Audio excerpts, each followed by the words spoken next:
Well, good afternoon, everybody. I'm Russ Reed, and I'm the Executive Director of the National Center for the Biotechnology Workforce. And this is the Bioscience Industry Fellows Program. These people that you're going to hear from this afternoon have come from, well, one person in particular has come from as far away as India. And they've been here for the last 3.5 weeks. And so I'm the principal investigator of what we call the Biosciences Industry Fellows Program, and I'm going to turn it over to my co-PI to introduce herself, Denise Schweitzer from Forsyth Community College. Hello, everyone. The day we've been waiting for. My name is Peter Kim, and I'm from Concord, North Carolina. I work in Cabarrus County Schools at Northwest Cabarrus High School. I'm the Academy Director or Coordinator for our Academy of Health Sciences and Biotechnology. And the reason that I chose to come to BIFP was to look at industry and look at industry trends, what's happening nowadays in biotechnology and biotechnology curriculum, but also to meet all the people at these institutions and make the connections that would be useful in the future for our students when we're setting up work-based learning opportunities. Hello, my name is Sarah Johnson. I am an assistant professor of mathematics at Bethune-Cookman University, which is in Daytona Beach, Florida.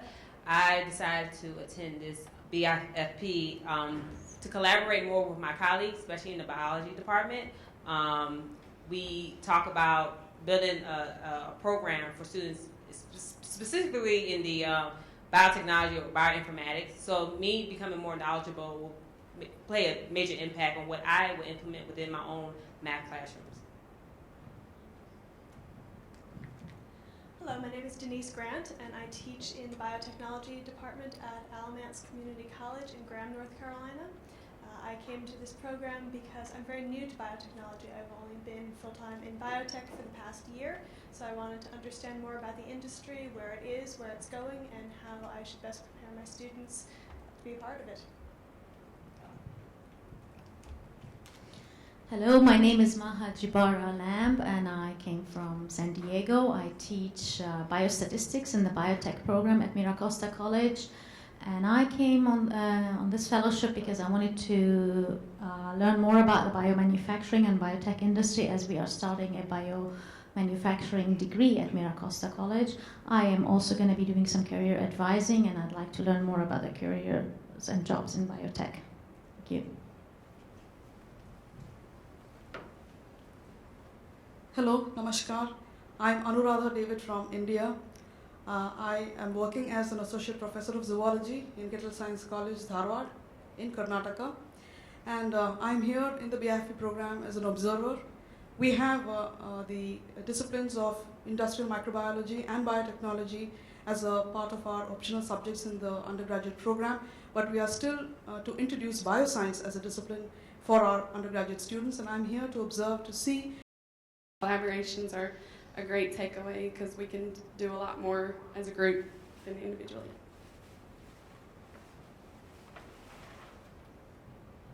Hi, I'm Patricia Kleiner-Daufing. I teach at Davidson County Community College, which is up in Lexington, North Carolina. I was actually in biotech about 14 years ago, back when some of it was first starting. So I wanted to come back and learn a little bit more about biotech because I had been outside of it for so long. And there's just so many changes that was pretty much necessary. And I intend to go back and tell all of my colleagues and my students some of the great things I've learned. Thank you.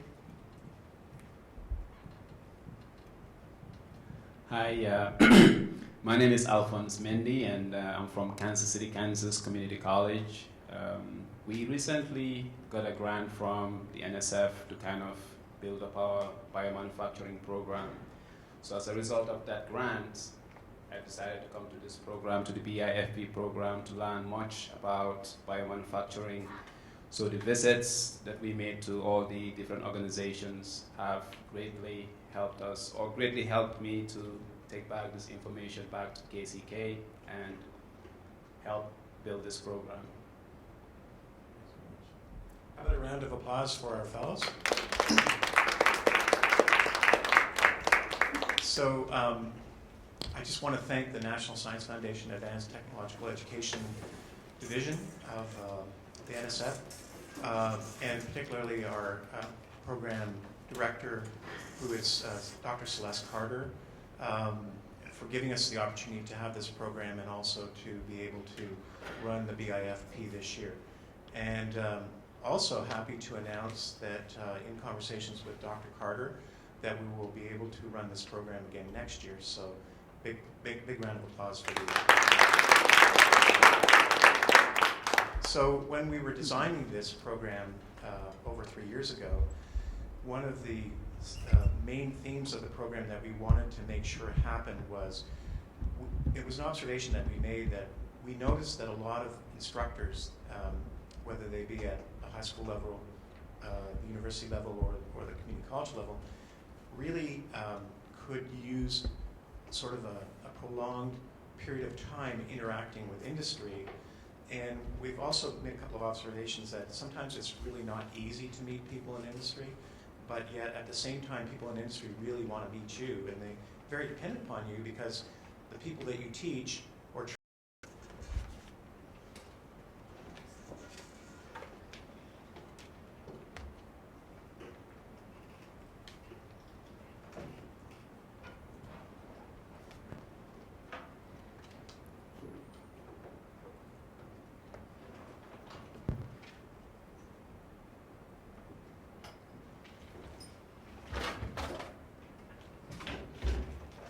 Here. That's good.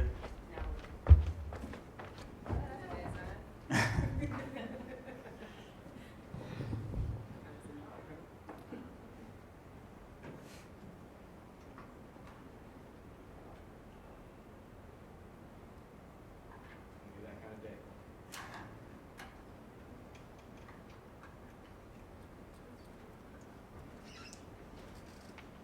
Dead batteries. We'll be okay.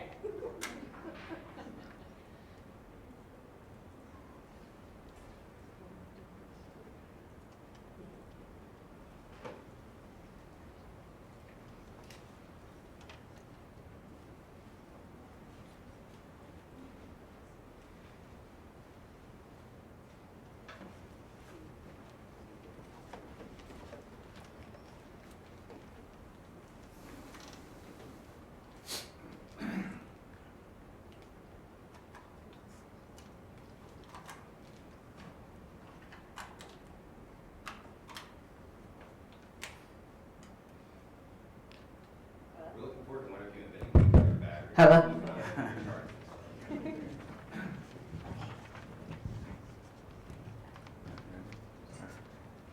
All right, good afternoon. We want to thank you all for coming today to our presentations. Me and the other fellows have worked extremely hard on our modules, and we really appreciate you guys taking your time out of your busy schedules to attend our presentations. When we were approached with our module by Russ at the beginning of this fellowship, we started to brainstorm a lot, and we were thinking about how Sarah and myself could actually take something back from this project and take it back to our home institutions. Sarah and I are actually a little bit of outliers compared to the rest of the fellows because everyone else is teaching in the biosciences in university or community college. And as Sarah mentioned, she's a professor of mathematics. And I teach college level, I guess, with AP biology, but the purpose of this trip for me was really to look at the experiences of our fellowship. And so when we looked at that and saw that we really had no direct connection to this higher learning of bioscience or biotechnology, we wanted to find a way to kind of incorporate biotechnology across disciplines. And so that's why the title of our presentation is Innovation in the Biosciences and Interdisciplinary Approach. We're going to actually talk about how we can integrate some of the concepts that we saw this month in industry as well as academia, and how we can integrate those into non-traditional biotechnology subjects, so things like English, social sciences, and mathematics. So as Peter mentioned, my background is mathematics. So when I hear the word biotechnology, two words come to mind. Of course, biology and technology. However, after visiting some of these sites, Unless we put that investment, right? So that investment into education, the investment into research and development that we saw across the board in industry as well as in academia. Cutting edge research, this is kind of like the sexy part of biotechnology, right? So what's really happening that's really cutting edge? And we'll highlight a couple of examples of that. The growth of industry of biotech, not only in North Carolina, but across the country and globally as well. And we're going to throw a lot of statistics out at you for that. And then Sarah's going to talk briefly about career options and how we can link academia with industry as far as how to lead students into choosing the career option that's right for them.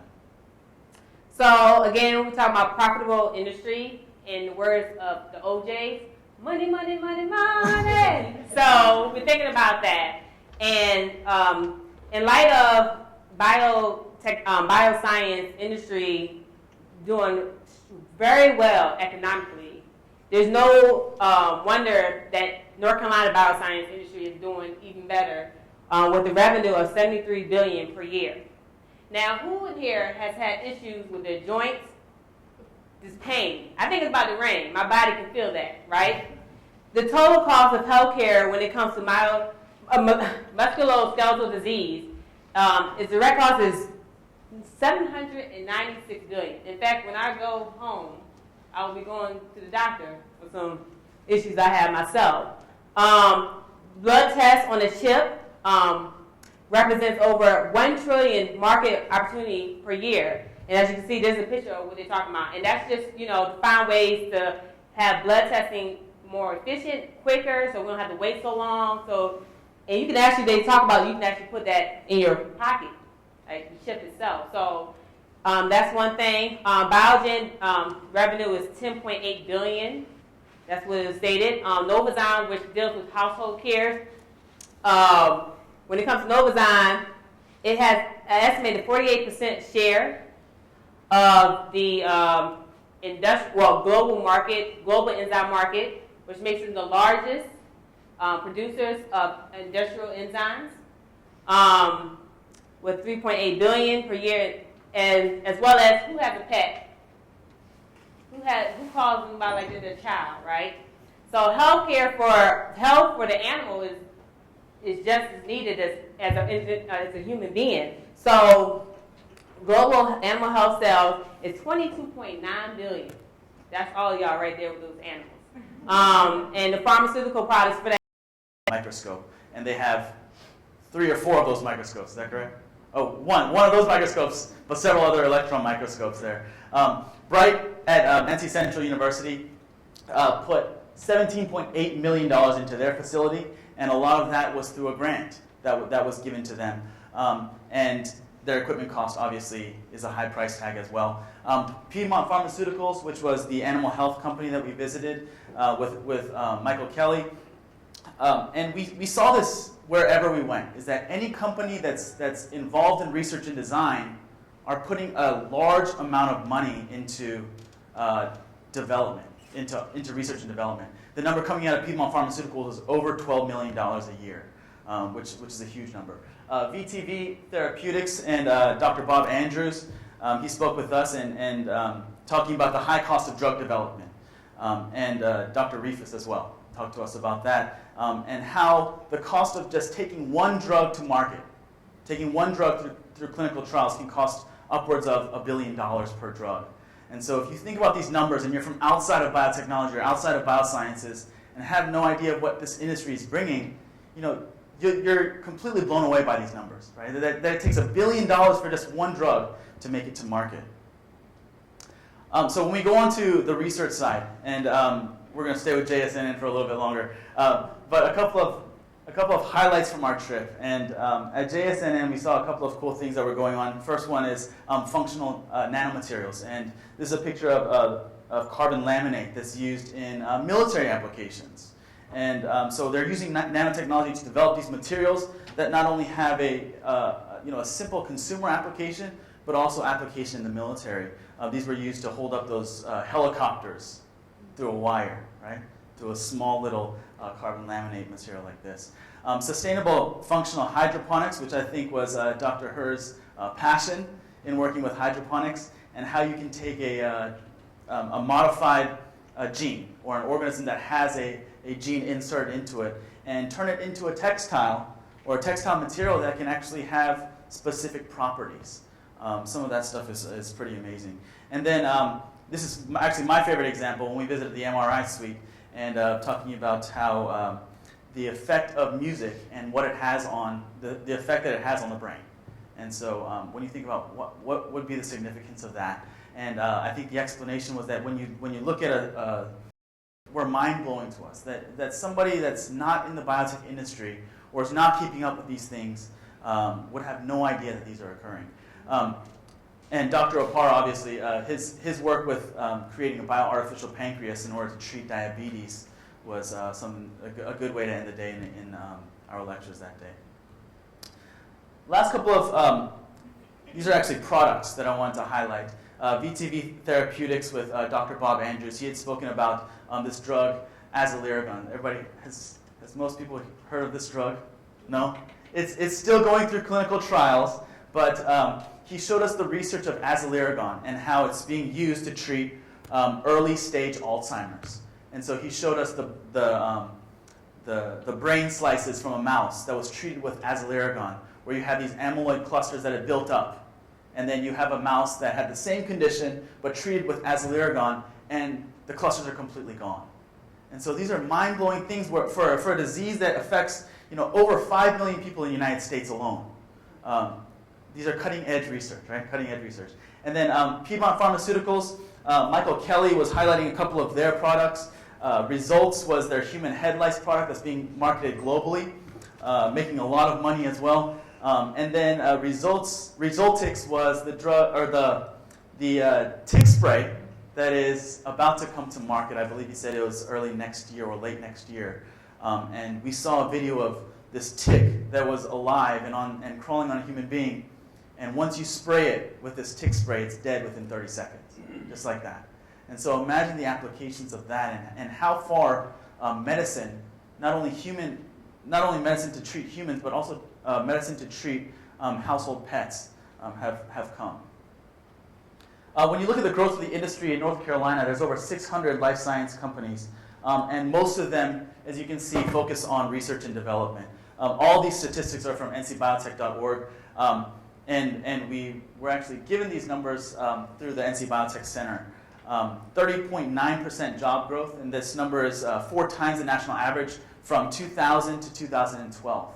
So it's a huge job growth in the biosciences. Average salary, we've heard it from multiple industry or multiple businesses, but they all fall somewhere along $80,000 to $81,000 as an average salary. Now, obviously, if a student is going into the biosciences as a fresh graduate, you're more than likely not going to make $80,000 a year, right? And they have some, in many cases, have different agendas when it comes to what they want. For instance, academia, we talk about teaching, research, service, and development.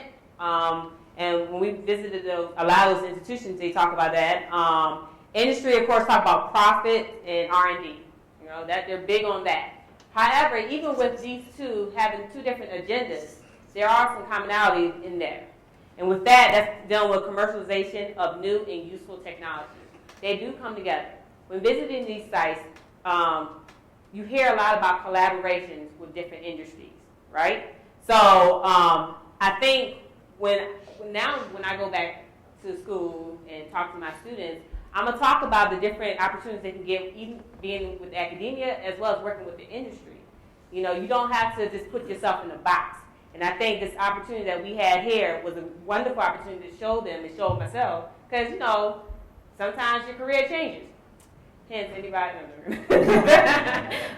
but, just being exposed. And this is great for them, great for us, and for what we will implement or tell our students when they come in our classroom. Now, when you think about industry and all the educational institutions that we visited, the thing that's common about the specialized biotech education is that it's being shaped by industry. It's being shaped by the trends that people that are involved in industry are actually hand-feeding to these institutions. And it makes sense, right? So that you make sure that your students are up to date on industry trends. So here's a list of all the academic institutions that we've been through. And notice that most of them are community colleges. A lot of them Mathematical part. Mathematical concepts in biotechnology. A lot of times, like I said, I have a variety of individuals from different degrees. They come to my class, and when I teach them the basic skills of what they need to know, like in algebra, trig, calculus, they always want to say, why am I going to use this? Why do I need this? So this being here is like a great opportunity, like, okay, this is why you need it. Instead of saying, look, because I told them, no, I don't do that. I don't do that. They did that to me. But just basic skills such as algebra.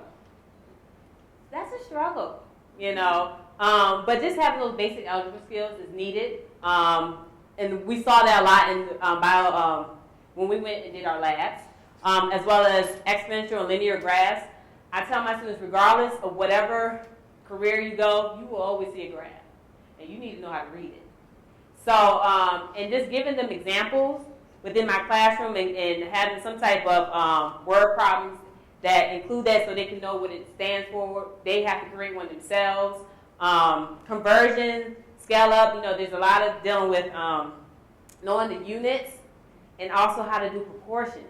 Even though they learn that in elementary school, it's just, you still got to reiterate it with, when it comes to scale up and trigonometry. I think with the nanoengineering, even with the formulas, there's a lot of trig when it comes to cosine and sine, trig identity. You have to know this stuff.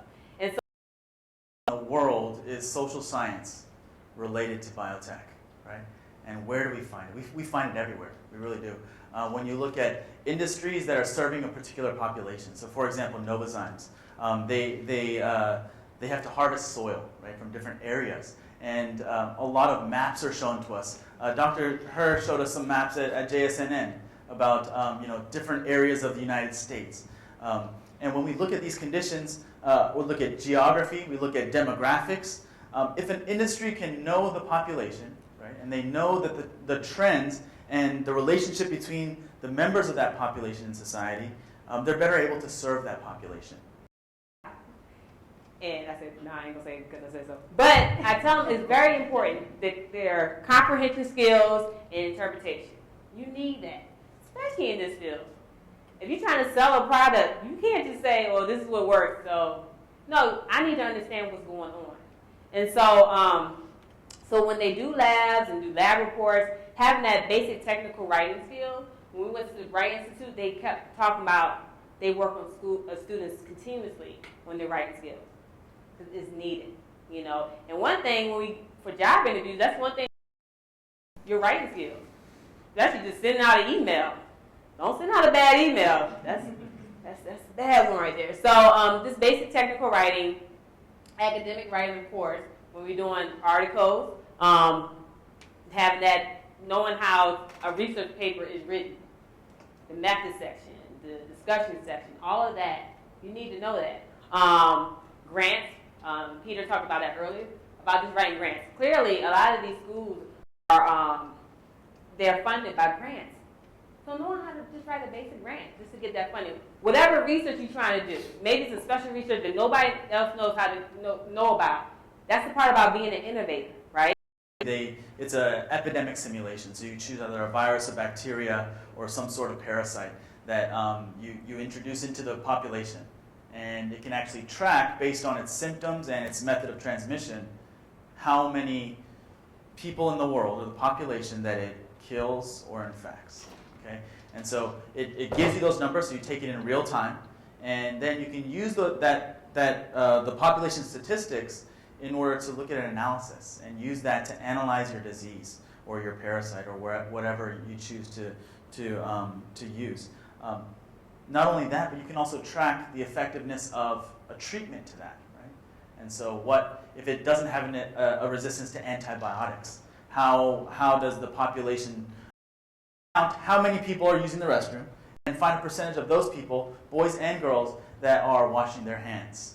Count how many times somebody touches a certain surface, or how many people walk through a certain door and touch that door handle. And then use that information in order to come up with a plan or come up with a product, right, that they can then use to kind of reverse that trend or to make their school a healthier population. In social sciences, what you can do is use the demographics, look at socioeconomic influence. So for example, another example would be if somebody wants to work on school nutrition in the cafeteria, what they can do is look at the demographic population of, let's say, free and reduced population, right? Free and reduced lunch. And an impact on the society. So, So when you look at, traditionally biotechnology, it's not as closed of a system as you would think. Is that there's branches everywhere, and our job as educators is really to kind of bring our experiences, right? Our experiences to the classroom, and by doing that, we can come up with a student population that's better prepared to face 21st century and the skills that are necessary to be successful. Right? So there's a we had fun to picture Russ, at Nova Zion. This is actually the only picture that has Russ and Allison and all of us. Yeah. And none of our eyes are closed, so. Well, you can't tell we have eyes. All right. And special thanks to all of the institutions that several of you are part of. IP News Alert. Jury decides that Intro to Stairway to Heaven does not infringe the band. Do you know anything about Brexit? They're on the stairway to heaven. Oh. No.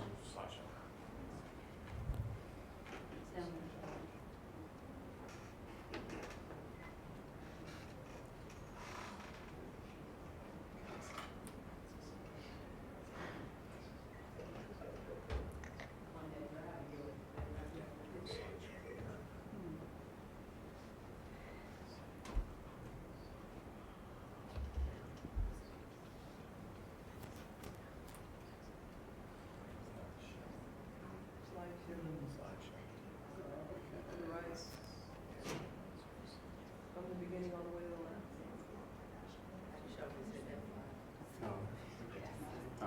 Okay. Yeah, that's right. Okay.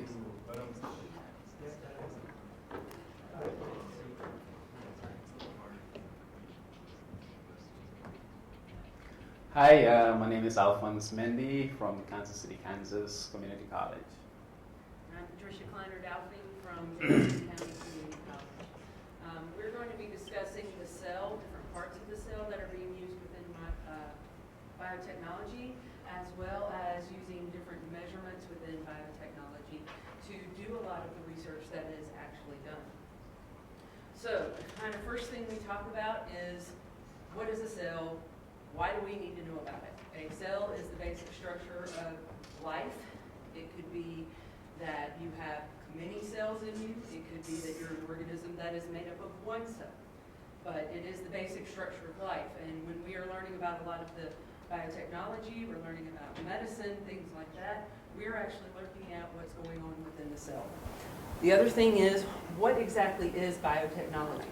Biotechnology has been around longer than most people think. It is a newer term.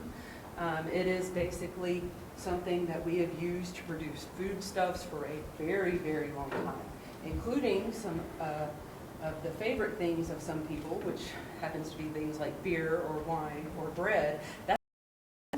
We have a nucleus where the DNA is actually stored, and then we also still have ribosomes, cytoplasms, plasma membranes with membrane proteins to mark what the cells actually are.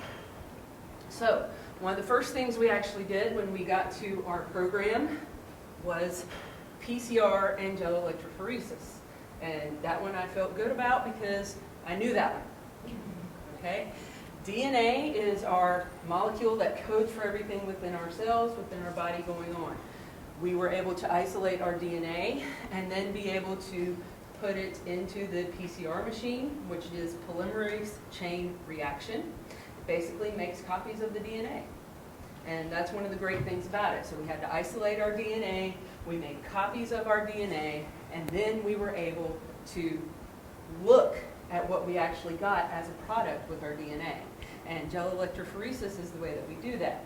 Now, there's a lot of stuff we have to do to be able to do this process. We have to have all these different chemicals to do this process. We have to make sure we put them all in, properly, if we don't put them in the right order or in the right amount, things don't work.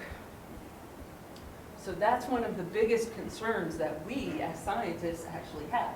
Whether we're doing research, whether we're just repeating other things, that is one of our biggest things is the measurement done properly? Is everything working like we want it to do?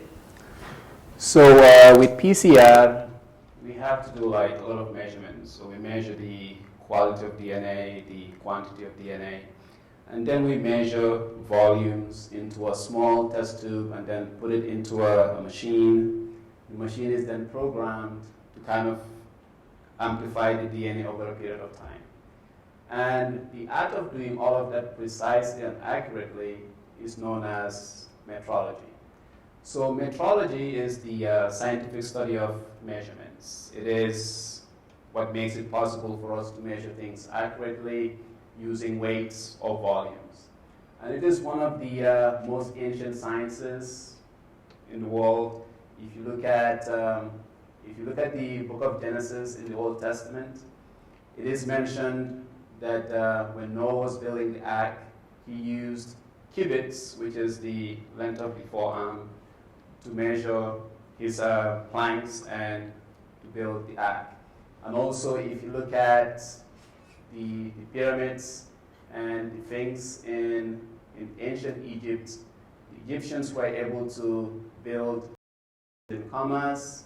For example, if you go to the gas station and you notice that let's say the sign says $2 per gallon, and you go to the gas station and you start pumping gas, and it comes out to like maybe more than $2 per gallon, then you start to question, because you're able to calculate, hey, $2 per gallon means I should have 10 gallons for $20. So if it is more than $20, you should be able to question that transaction.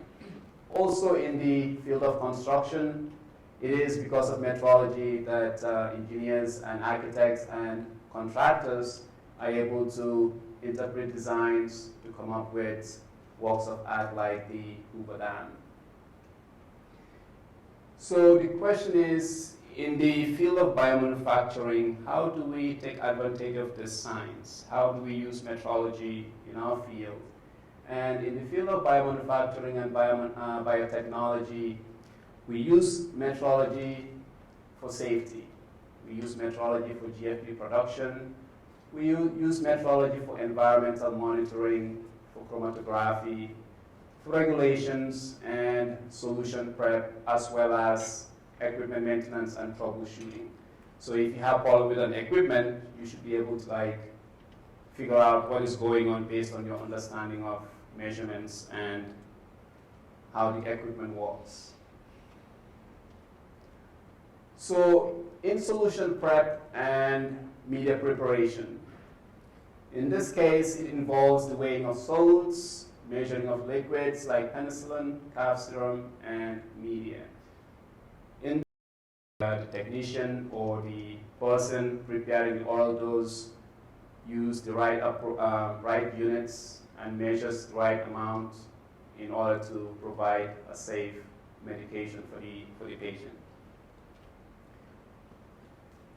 So the question is, how do we use metrology in environmental monitoring? In environmental monitoring, it can be used in two ways. It can be used in passive monitoring and in active monitoring. In passive monitoring, what we do is you take an agar plate, open it up, and put it in an environment where food production is taking place or medical production is taking place.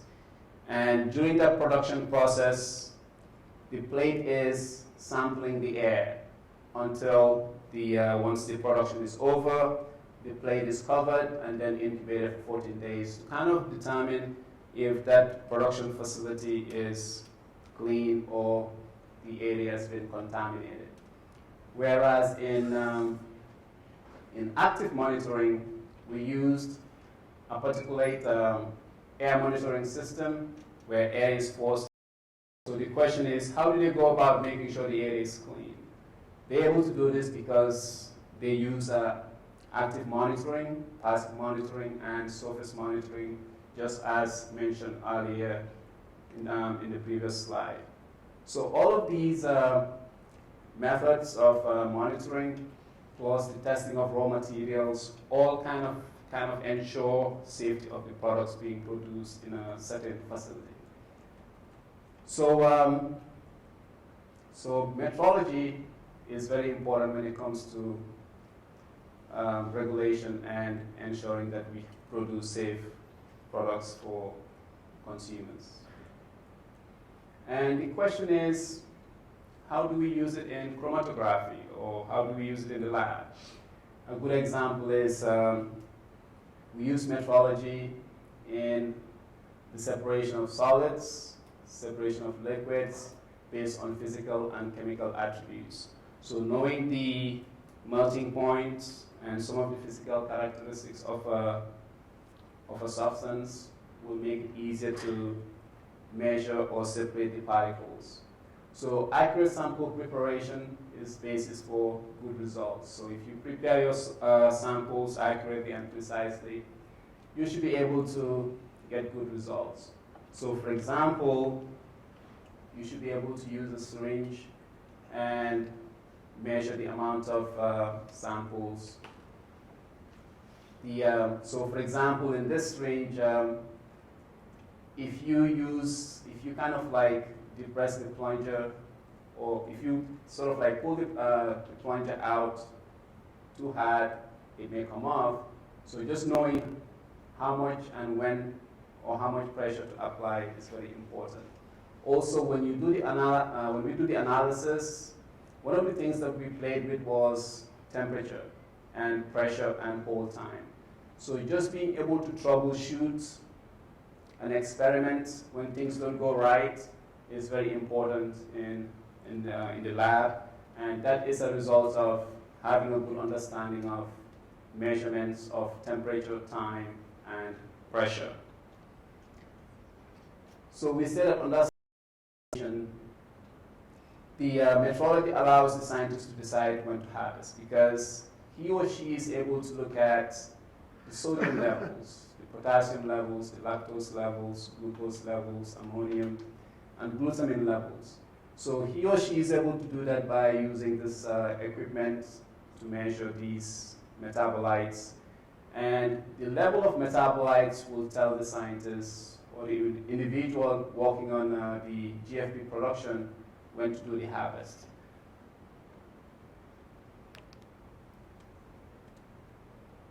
So the question is, what about safety? How does metrology play a role in safety? Metrology is very important in safety because measurement of the degradation of, let's say, an API in a drug formulation using HPLC helps determine the shelf life. It is important to determine shelf life because we don't want to send a product that has a shelf life of, let's say, 1 year, and then to find out that its actual shelf life is 6 months. So within the extra 6 months, a patient can buy the medication and end up having a drug with very little efficacy. So we say that the metrology, or the safety portion of metrology, is what protects the patient from taking medication with reduced efficacy or defective products. So what we actually see here are some examples that we did with metrology. I know you might kind of think, oh, that's kind of odd. You know, here's Alphonse and his beard cover and his hair cover and all of this stuff. But you have to be really aware of what's going on. That's part of our safety situation.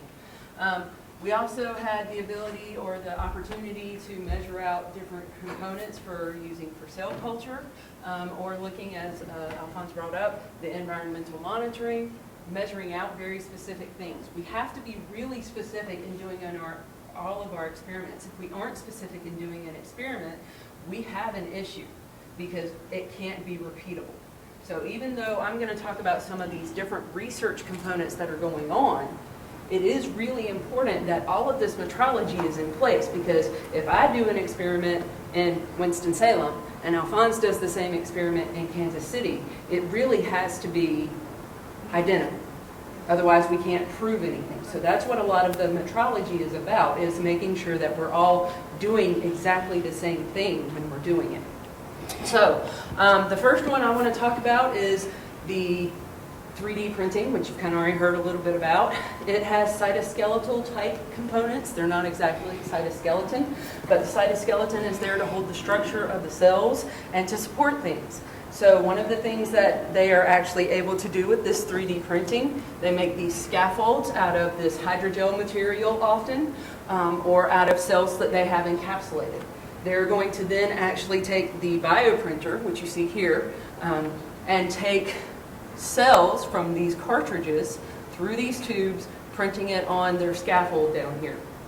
As you see, this has got to be a pretty sterile environment. You don't want to allow for organisms to grow. That is not what you're trying to grow. And the other thing is, because it has the opportunity to do 5 different cells, you get a mixed tissue, which is exactly what you want. Tissues are made up of more than one type of cell. And so it's really important to be able to do that when you are producing organs for the consumer. In this case, one of the things they're doing is they're working with the Army to look at replacement. So in this case, they're actually looking at what happens with the cells' lysosomes. They treat it with the drug. Now we actually see, oh, this is untreated, or something along those lines. Maybe it's got a lot of death in those cells because they can't survive without the lysosomes working. Then we look over here. If we've got a lower percentage of death, that is a possible drug candidate. And that's pretty important when you're looking at those sorts of things. Real quickly, I'm going to run through the bioartificial pancreas. I think we're all aware that you need insulin to get glucose into your cells. Without insulin, glucose doesn't go in, cells can't function. Okay? Type 1 diabetics, their cells are attacked. They are actually problematic. And now they have to take insulin to be able to get the glucose into the cells. As Peter mentioned earlier, Dr. Opara is doing this artificial pancreas production. He encapsulates cells that actually removes the membrane surface markers. Membrane surface markers are what are going to actually cause you to have an immune reaction. If you can get rid of that, you now have a cell that is functional and able to produce insulin without causing an immune reaction. The last little set of stuff goes with the fermentation or bioreaction. What we actually do with a lot of biomanufacturing, we'll take a bacteria, we'll take a specific gene of interest, put it. That means that now you're not attacking the neurons. Why is that important? Neurons don't regenerate well. Once they're damaged, they're damaged. And that's a big, big issue. So in conclusion, what we've presented so far is how biotechnology is studying the cell and using the understanding of the cell to kind of create and produce products. So basically it's about how the cell produces DNA or produces mRNA. The mRNA is then used to make proteins, and all of that involves using metrology to measure the amount of proteins, the amount of mRNA, or to measure the number of cells. So as you can see, metrology and the cell are kind of like integral in the field of biotechnology and manufacturing. And we would like to say thank you to all of you here present, and thank you to Ross and to the BIFP program. Thank you to the NSF for funding this program, and thank you to all of our classmates and fellows who've kind of made this journey a success. We've kind of created a family here, so thank you.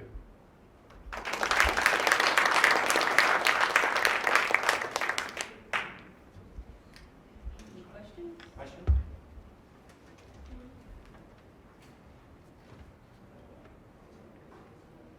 Big stretch. Got change, nice stretch.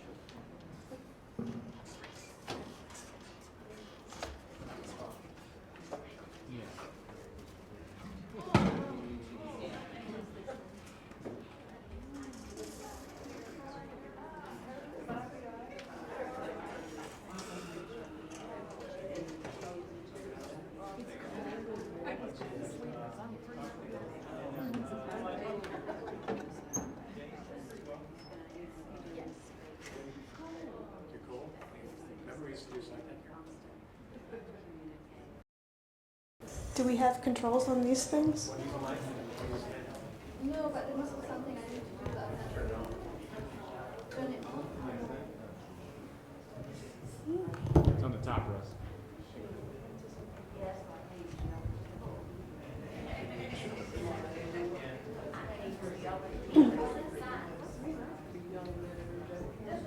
Thank you. Is that one on now? No, that makes both myself. Okay, that wakes us all up. Yeah. Now that Okay, everyone's paying attention. Ready? Yeah, go. Okay, hi everybody. I'm going to be talking to you about biotechnology careers in the future. My name is Maha Jibara Lamb and I am from San Diego. I teach at Mira Costa College. And my name is Denise Grant, and I teach over in Graham at Alamance Community College. Oh, I'm sorry. We came to BIFP, I specifically came to BIFP because, as I said before, I am new to biotechnology, and I wanted to learn what the state of the art is in biotechnology, and I wanted to be able to share that information with my students and also with my colleagues back home. I wanted to learn about where the industry is now, what's going on in biotechnology, what are the new and interesting technologies, and where is that technology going in the future? What do I need to prepare my students to be doing 5, 10, 15 years down the road? What's the state of the art, both in the industry and also in academics, if my students want to go on and take further courses. I came here because we are starting a biomanufacturing program at Mira Costa College. I teach biostatistics there. I'm a biologist, but I've been gone from the field for a long time. So I would like to know about what's going on in the biotech and biomanufacturing world. I'm also going to be involved in the careers as a careers coach. So I'd like to learn about careers in the biotech and the biosciences in general. And I'm also co-founder and co-chair of the Back to Work initiative for the Association for Women in Science in San Diego. And I work with a lot of colleagues who are transitioning back into the workforce. Most of them are masters and PhDs who have either taken time off for whatever reason are trying to transition back, and that's been very difficult thing for them, and we are trying to not just help them with finding to build their careers. So when I first came here, one thing I realized was the level of collaboration, which kind of blew me away. And so I started thinking about what goes on here and what goes on in California. I'm kind of new to this, so I'm trying to connect the dots. So help me if I didn't quite get it right. But I want to try and get an overview of the whole thing. So what I did get from on the strategy level in North Carolina in terms of developing the biotech and biomanufacturing industry, that there's a collaborative approach of policymakers, nonprofit organizations, community colleges, universities, and companies, that they're all working together and to ensure two things. One is a trained workforce, a pipeline from schools all the way to community colleges, universities, and hence to the companies. And I got too close. And to bring companies to North Carolina and connect them so that making North Carolina a global life science leader. And I understand that you are now third in the country for the biotech industry, which is amazing. So the way I understand it, the structure is, and I don't mention everybody, but just picking a few things, is that maybe the biosciences, or North Carolina Biosciences Organization is kind of advocacy and policy. The Biotech Center connects researchers, fund ideas, create jobs. They have an amazing library, and they do research to help companies and startups and bring it all together. And then there's a training consortium, Biomanufacturing and Pharmaceutical Training Consortium of Bright, Golden Leaf, and BioNetwork, all working to train from the associate's degree, bachelor's, MS, PhD, and instructors. I thought that was amazing. And I'd like to just mention the Gateway University Research Park, which we visited, part of which the Joint School of Nanoscience and Nanoengineering, which kind of blew me away. Especially that they have this unique collaborative model of bringing scientists and engineers together so that you can have that discussion, that talk, learning from each other to create amazing stuff and work with BS, MS, PhD again, and the whole thing. And they even have student interns. And of course, the Wake Forest Innovation Quarter, which is an ecosystem of its own. So I just want to compare a little bit to California, if that's okay, as he's right here to be kind of somehow thinking about it. And of course, on the national level, of course, we have to mention BioLink and NBC2 are overarching, covering that. So I understand that last week when you guys were at the bio meeting in San Francisco, they revealed this California Workforce Trends report. So I put the site down here if anybody's interested, and I picked up one piece of data, but there's some interesting data in there. And one of them is when they surveyed some companies in California, 248, they found that the most required thing is a 4-year degree. Something to think about in terms of workforce. And about a month ago, I think, we had a biotech retreat in San Diego for all the community colleges, and it's about talking about a statewide initiative so to do what matters for jobs and education. And so that they want the community colleges to become essential catalysts in California's economic recovery and creating jobs at both local, regional, and state level. And they have now divided things into sectors. So the biotech sector has a sector navigator, and then we have not an assistant, I forgot what it's called, for the sector, for the navigator who is in California who works with us. So one of the things that as I mentioned, we're doing is that Miracosta is going to be doing a biomanufacturing degree starting in 2017. My job is I teach biostatistics, and I will be teaching perhaps some courses in the biomanufacturing. So I need to get an overview. Which one's the hottest? The ghost pepper, it seems, then habanero.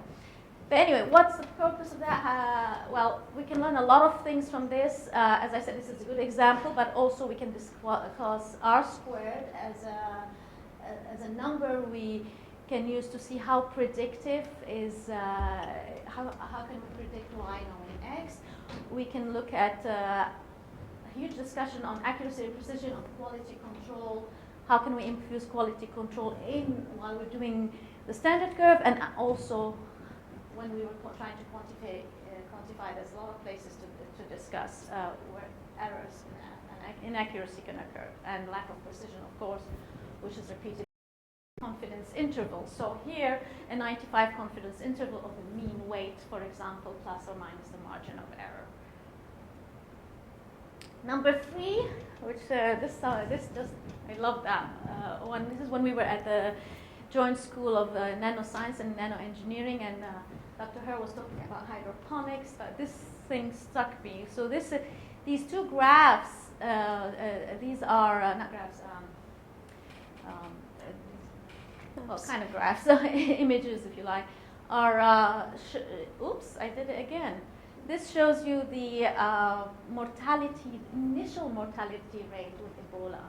And you can see that it's not showing up very well, but this is the Republic of Congo, which has huge initial mortality rate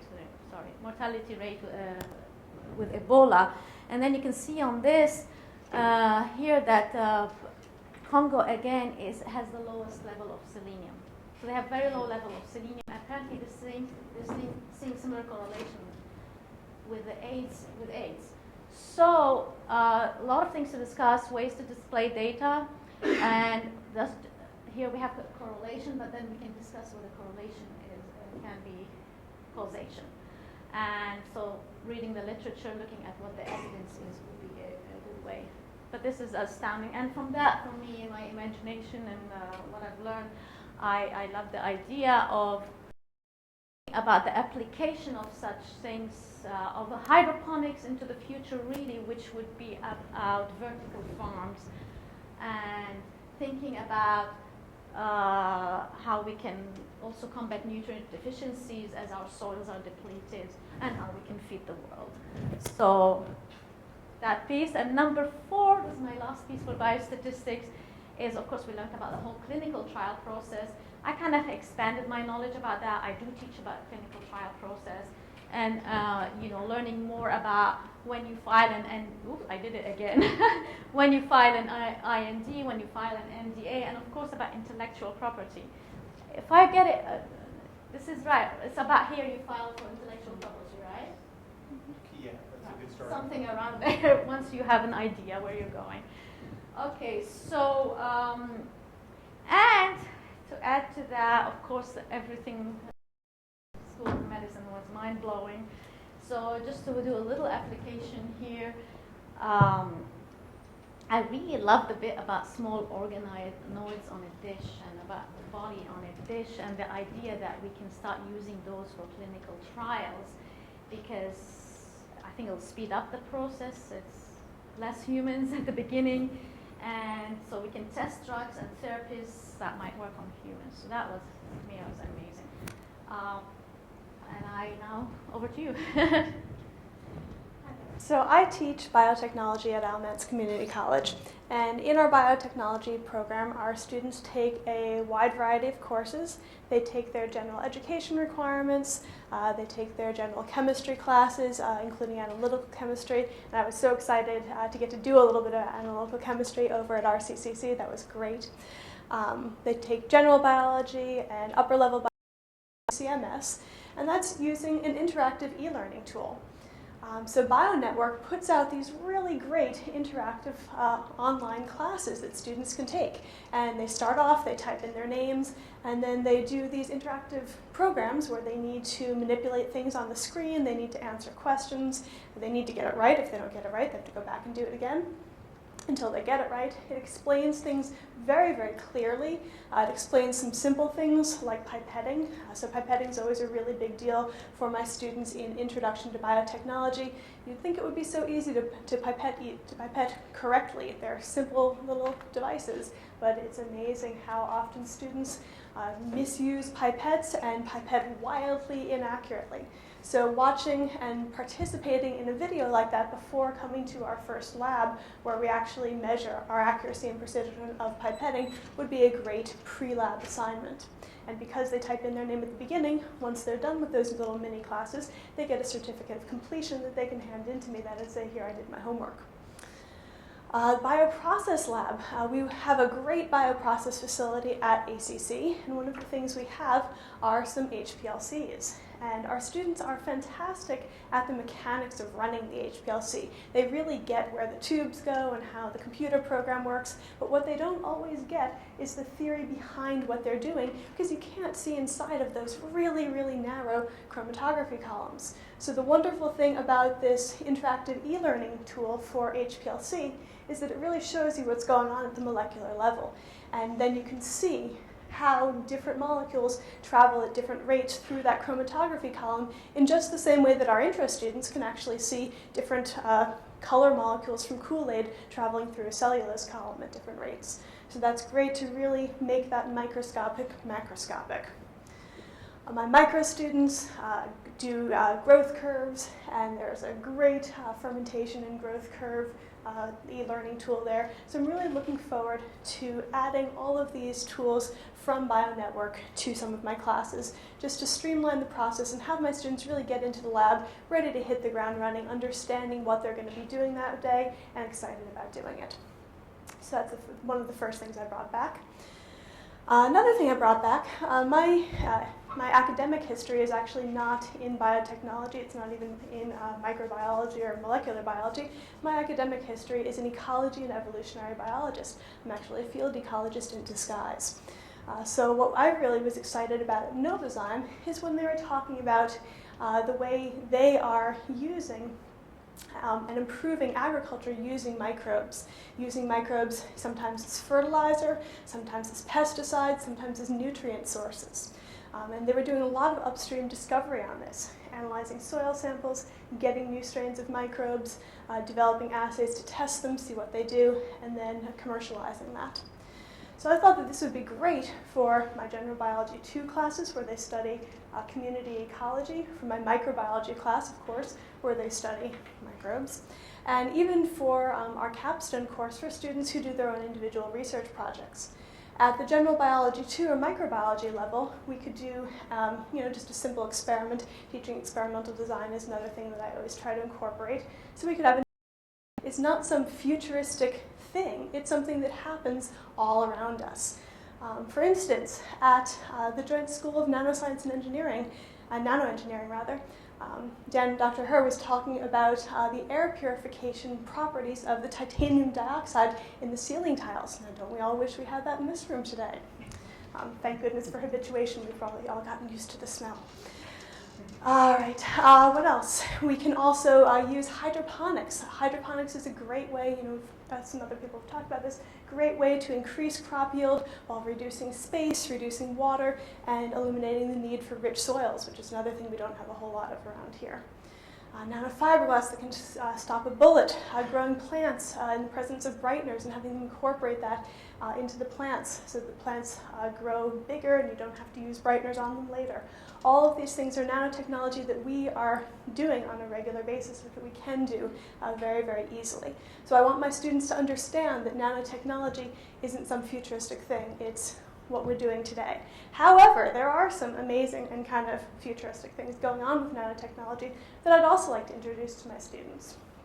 Because a lot of my students are right out of high school. Now, not all of them. Some of them are a lot older than I am. We've got some 20-year-old students. And in 35 years, the things that are just ideas in incubation right now, will be the new industry, will be the new state of the art. So I want to get them exposed to these ideas so that when they come around, they're not flabbergasted by how much their phones can do, or whatever that new technology will be. They'll really understand it and be able to wrap their brains around it. So nanobots that can do anything a cell can do. Antibacterial surfaces that are mimicked from nature. Wouldn't it be wonderful if we didn't have to spread triclosan over everything to keep it antimicrobial? Because then the triclosan gets into the water system and formaldehyde and all sorts of negative downstream effects. If instead you could just use a surface like a cicada does and make that surface antibacterial. Or tiny health monitors that are embedded into textiles. Wouldn't it be great if you had to be in the hospital as an inpatient and you didn't have to have that nurse coming in every 2 hours to take your vital signs? What if your hospital gown took your vital signs for you? So I want to make sure that my students are aware of what's coming down the pike and all of the exciting things that we can hopefully look forward to. And then in some ways, the future is here. So we heard a lot about that at both the North Carolina Biotech Center and the Institute for Regenerative Medicine. And finally, the other thing that we heard about at the Institute for Regenerative Medicine and also at some other programs at the Bright Institute was personalized medicine and tissue regeneration. So personalized medicine, being able to actually quantify the effect of chemotherapy on individual cells, on cells of a particular patient, not just generic cells. And at the Institute for Regenerative Medicine, we saw, as many people have mentioned before, how you can actually build organs for transplant, take a 3D scaffold, a decellularized 3D scaffold, grow cells up onto that, grow them in a bioreactor. So here's a bioreactor growing up muscle cells. You can see that it's contracting and expanding, and grow cells for transplant in that way. So these are all ideas that we can incorporate into our cell culture class. The other big thing I do besides teaching is, of course, advising. So I was very excited. There were 3 different locations that we were at. I was pestering everyone to see if they offered internships, and there were 3 locations where people said yes. I'm really excited about that. So I'll be getting in touch with people at JSNN, at Biogen, and at Carolina Liquid Chemistry to find some internships for my students because they need to do an internship on their way out of our program. And you remember how I was saying that a lot of my colleagues at AWIS are doing the UCSD extension, clinical trials, federal regulatory affairs kind of stuff, but then no jobs at the end of it. Well, it was music to my ears when we visited Carolina Liquid Chemistry and found out from Patricia that they have a site in California and how hard it is for her to have PhDs who also know regulatory and she would, how she would love to take interest. So I'm definitely going to contact her when I get back. So that could be a way in for our AWIS colleagues. and she also takes students at every level, so it's going to be students all the way up, so I'm excited about that. The other thing I'm excited about is not just interns. So most of our students want to go directly from their 2-year degree into a job, but some of our students want to go on and continue with their education. And I just learned, and probably I was remiss in not knowing this before, but I just learned while we were at the BRIGHT program that Alamance Community College does have an articulation agreement with NC Central, the BRIGHT program. And because we have such a great program at ACC, our students can actually enter as juniors as long as they take organic chemistry first. So I'm very excited to let our students know about that.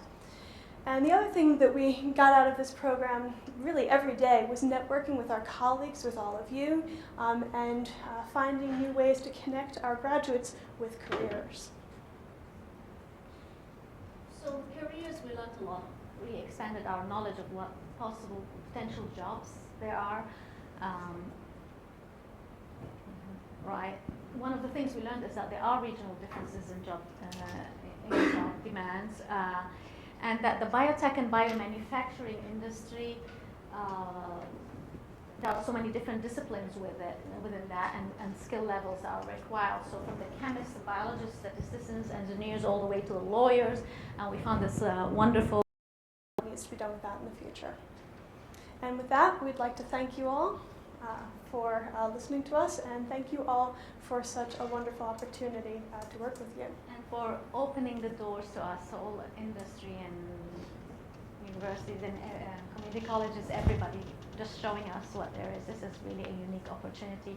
And thank you to our colleagues and for all the teaching about Korean food and African food and Indian food and Jamaican and thank you for the grits and everything else. Thank you. Thank you.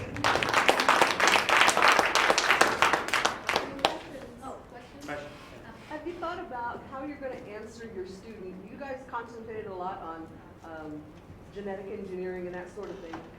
How are you going to respond to students that say, well, Monsanto is going to kill us all because that stuff's not really safe to eat, and, how are you going to respond to that? People have been genetically engineering crops ever since we started breeding crops. And actually, I've got a little spiel that I usually give at the beginning of a genetics class. That's what my husband always says. We have this discussion, and it's like breeding stuff. It doesn't mean we don't have to think about the ethical considerations. We really need to be thinking and working together, and not make it one person the devil. And it has to be a combined community effort to understand where we're going. Even water can be dangerous, so we have to know. And one of the things regarding breeding is that previously, the way we got new strains of crops was to randomly mutate them. So you'd take some seeds and you would hit them with radiation, and you had no idea what was happening in those seeds. And then you'd grow them up and cross your fingers and hope that something good would happen. Now with something like CRISPR-Cas9, we can do such targeted changes, and they are so heavily regulated. Hitting them with radiation, that's not particularly regulated. But a technology like CRISPR-Cas9, there's going to be strict controls over how that's done. So I hope that we'll be able to use that technology responsibly. Other questions?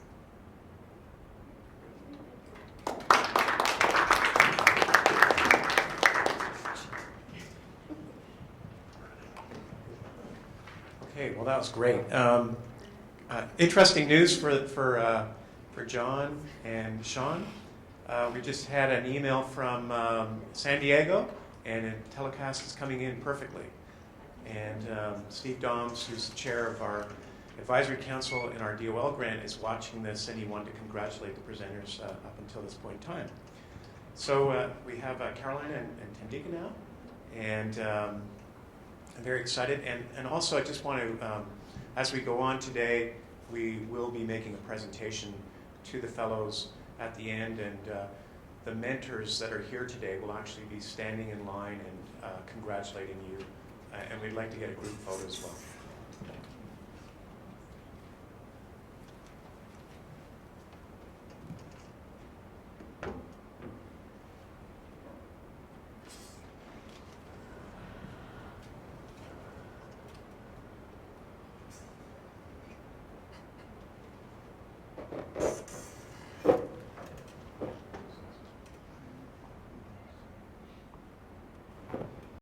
pop up.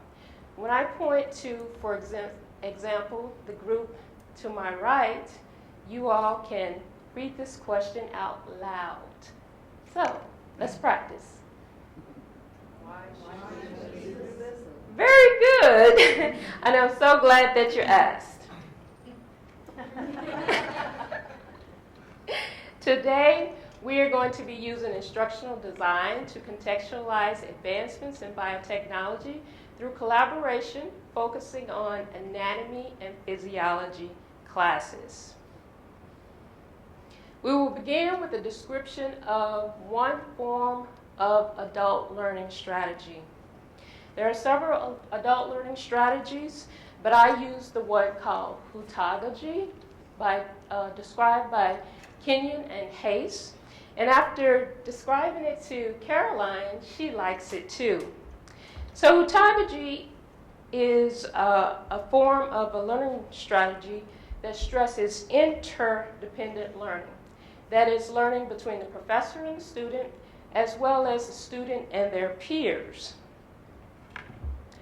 It also has characteristics that foster a learning environment in which I will provide a number of resources and pathways to the students so that they can explore how they learn best.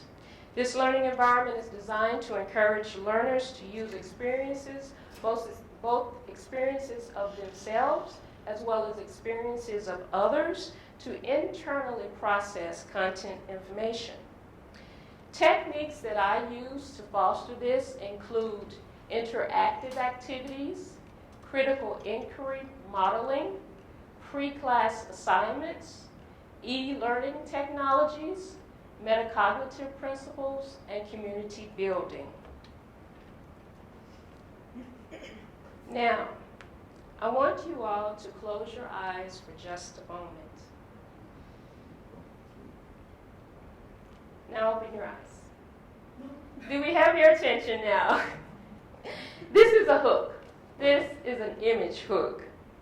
We will be using examples of hooks throughout this presentation, primarily focusing on the hook and its relationship to content information in anatomy and physiology versus describing the details of the anatomy and physiology. So we'd like to show you how you can use hooks in the bioscience industry to relate to content information in your lesson design for your students. Cognitive research on effective learning by Gagne and Briggs describes a hook as any activity or image or question or quote or technology-based tool that gains the learner's attention. The focus of the hook is to center the student in on the topics of the day. Our first hook is a video presentation of a neutrophil chasing down Staph aureus.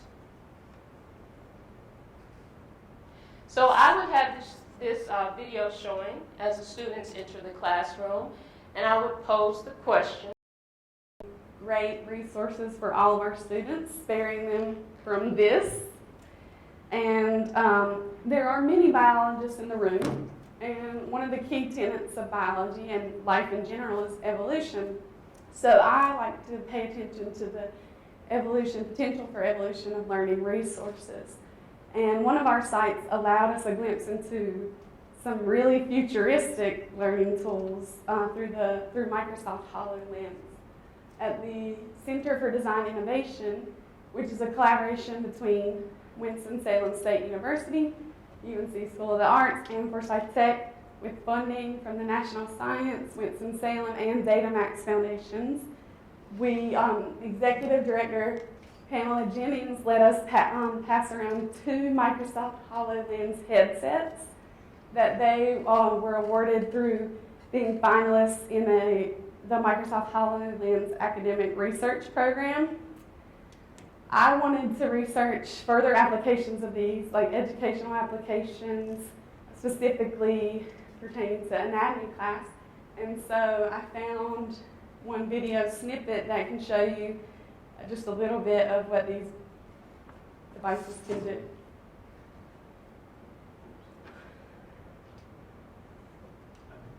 We've been teaching human anatomy the same way for 100 years. Students get a cadaver, then they look at medical illustrations, and it's completely two-dimensional, and the human body isn't. Microsoft HoloLens is a holographic computer that you wear. It enables you to bring your digital world into your real world. At Case Western Reserve University, we are focused on solving problems and creating new knowledge. My job is to teach, and I really think this could impact almost everything that we teach people.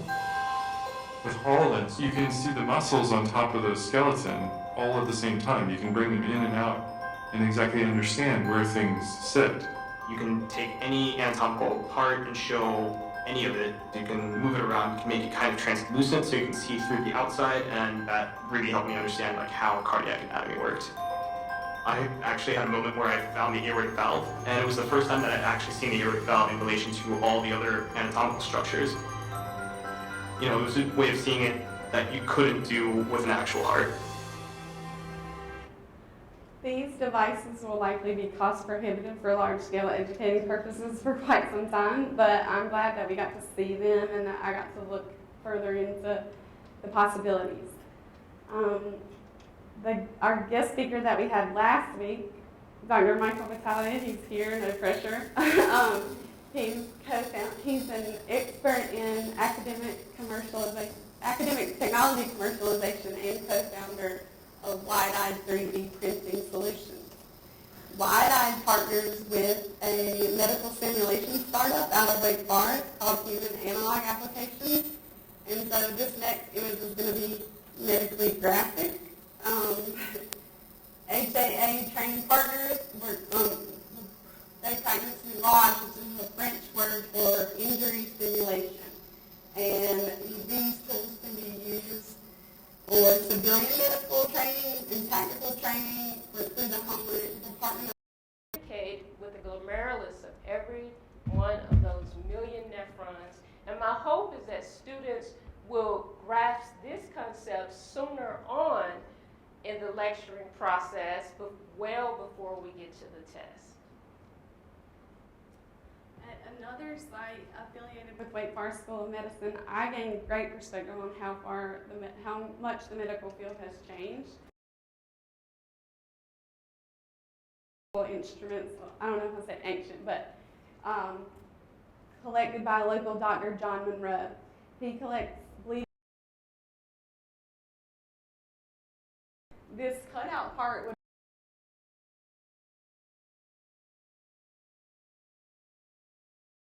blood pressure and blood volume. So while it's fascinating to see these instruments, we can all be grateful for the advancements that have been made. I thought that it was a fascinating juxtaposition, being that this collection was in the lobby of the Wake Forest Institute for Regenerative Medicine, or WFIRM, as you've seen it referred to already in some of our photos. WFIRM is a global leader of advancements in its field, and researchers there actually create cells, tissues, and organs to meet medical needs. So there are many, many avenues to develop anatomy teaching tools out of what's going on at WFIRM. And next is just a little video snippet of one thing that contemporary anatomy students need to be learning about. What our goal is to actually develop a bioprinter that can deposit cells within a wound to enhance or increase the healing rate of that wound. One of those components is our scanner that we can use to scan the wound area. That information is then fed into the computer, which then takes that information, integrates it, and then feeds it back to the printer. And then here is the print head that will contain all of the cell solutions that are needed, and then that is printed directly into the wound bed. And I'm happy to announce that Tanika and I will be learning more about WFIRM when we both attend the Regenerative Medicine Essentials week-long workshop in July. Okay, this next hook is set up with a scenario first. The prompt is suppose you pick up a journal and read an article on using polymerase chain reactions, PCR, and gel electrophoresis to predict one's bitter tasting ability. If the PCR product made from the gene coding for the bitter taste receptor is assigned capital T for the taster allele and lowercase t for the non-taster allele, what is the likely genotype of the person in the next slide?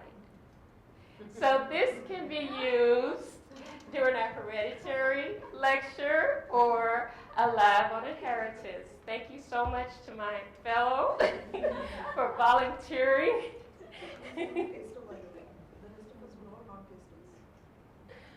Okay, the next few sets of slides are Ions are transferring because this one's positive, this one's negative, positive, negative, positive, negative. Ions are dancing between the two of them. The cells are growing on there, now they can't get to each other. But when the cell dies, now there's electrons that transfer between them again. So that's how I can tell which one has the cells alive and which one the cells are dead, because now they're not attached again. That's how I'm certain. Okay, so don't worry. My students will probably look at this too and say, what? I have transcribed this video for them because we were in a laboratory where a lot of instruments were running, so there's a lot of background noise, and this researcher is very excited about her job, so she was talking really fast, but they'll get what I'm trying to get at from the transcription. This is a little difficult to see, but this is an embedded multiple choice question. The same question, 3 different choices. When they click on the choice that says opposite charges attract, like charges repel each other, they'll get some feedback that says, yes, you're correct.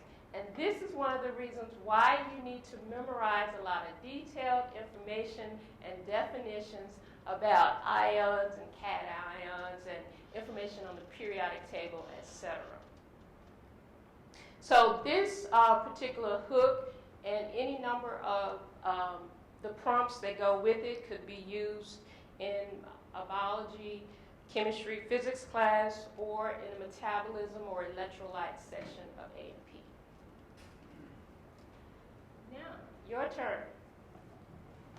The side of the audience to my left, please read this why question aloud. Why learn about positive and negative charges? Very good, thank you. I'm glad you asked. So we have these fruit fly images, nanoparticle images, as well as gecko hairs. Well, this is a fruit fly foot, and this is a gecko hairs image from the Joint School of Nanoscience and Nanoengineering. And I actually like it. When I went there, I just saw all these pictures on the wall, and I honestly thought it was an art gallery. They were just beautiful. Some of them are in color. But I like it because it talks about order of class. I might say what aspects of this video have been demonstrated to date in the classroom.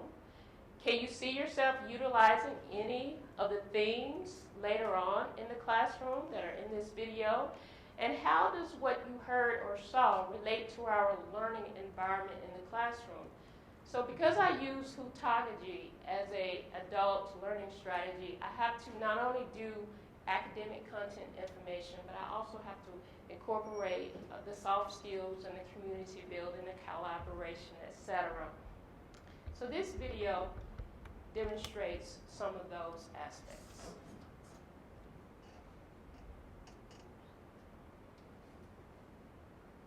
Science and R&D is fascinating because you have to know more and more and more.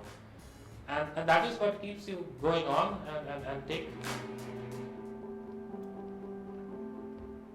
When I joined Novozymes, this was my first job, and then I joined a corporate, thinking that corporates are very stiff people and they have stringent rules. So when I joined Novozymes, I was surprised because here is a place where sky is the limit and thinking is the limit. And you are allowed, or are rather encouraged to make mistakes because you learn from mistakes. The colleagues are like-minded people like me, so you can call us a bunch of madmen, or you can call us a bunch of great thinkers. Different people have different way of working, so some are very fast in thinking and some are a little more careful, but overall our main aim is to look out of the box, is to look for solutions to problems. And you can find the solutions not necessarily in the lab. If you look outside, you can find solutions. You're looking at a bottle of beer and you're looking at it sparkling, and then you have an idea. So we actually are either always relaxing or always, as you can say, working, because for us it is a solution and it is a problem. It is how you look at it. And after a video such as this one, I will ask one or two students to respectfully share their thoughts on some of the questions that I pose. Okay, group to my right. Why question?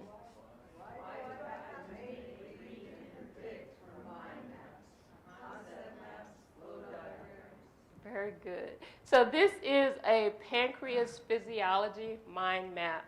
So sometimes when I present this concept, it kind of blows students' minds, but it's important. It's important because it can help to not only, understanding flows and processes via mind maps or concept maps can help to not only perform a job, but it can also help the student in industry to effectively troubleshoot problems. So knowing how to perform these tasks is essential to processing large volumes of information and to utilizing critical inquiry skills to predict an outcome.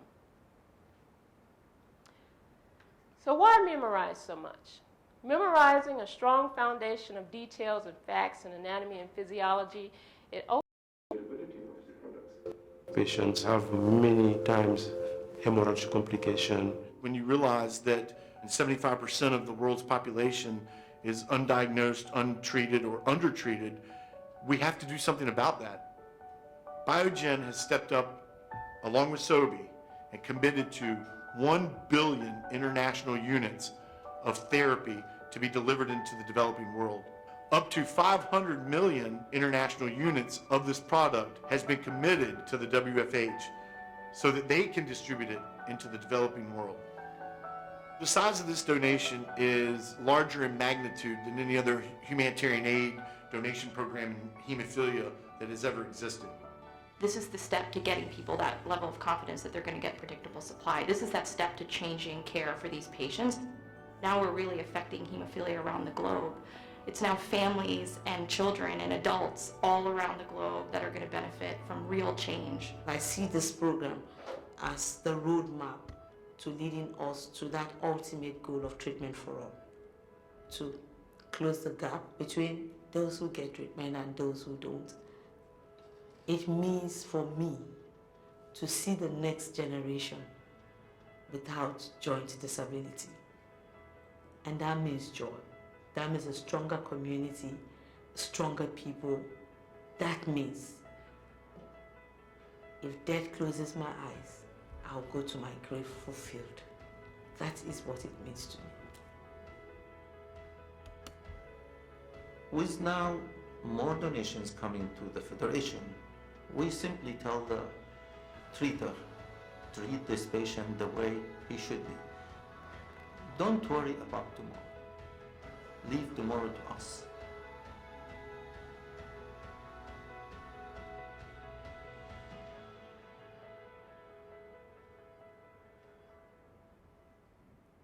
That last speaker, Dr. Asad Hafar, director of the World Federation for Hemophilia, said, "Leave tomorrow to us," in reference to hemophilia care, but it resonated with me on a grander scale. Leave tomorrow to us for biotechnology advancements in general, for continued learning, and for how we as educators choose to spread what we learned here as part of this great bioscience industry fellowship project. This advice from an alumna of Forsyth Tech Community College is the essence of some of the main things that I want my students from anatomy and physiology to take out of the classroom and into the workforce.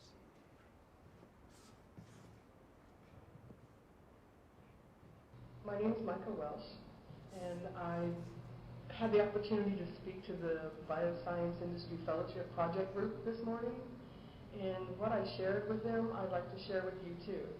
And that was that I challenge all of these instructors to go back to their classrooms and their hometowns and find a way to flip a switch inside their students so that they no longer come to class looking to make an A. I remember sitting in a class and the instructor asked everyone, what do you want to get out of this class? And everyone said, I want an A. And one person said, I want to learn what I need to know so I can do well in my future. And that's what I challenge all of the instructors that are in this program to do, and all of their friends back home. And finally, we will leave you with this quote by Maya Angelou. I've learned that people will forget what you said, people will forget what you did, but people will never forget how you made them feel.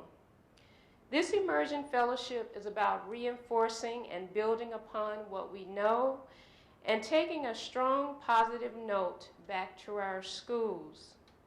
We hope that you felt good about what we had to say today, and for those fellows, you felt good about your experiences this month, and that you will take them back to your respective institutions. We just want to thank everybody involved with making this great educational experience possible for us. Yes, thank you.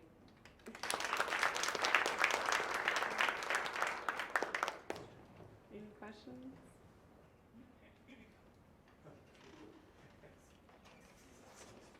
Stretch.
Okay, folks, our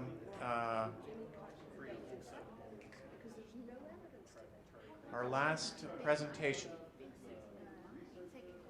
Right? Everybody take their seats. Thank you. So I did all that. Michael, Bill. Okay. All right. What I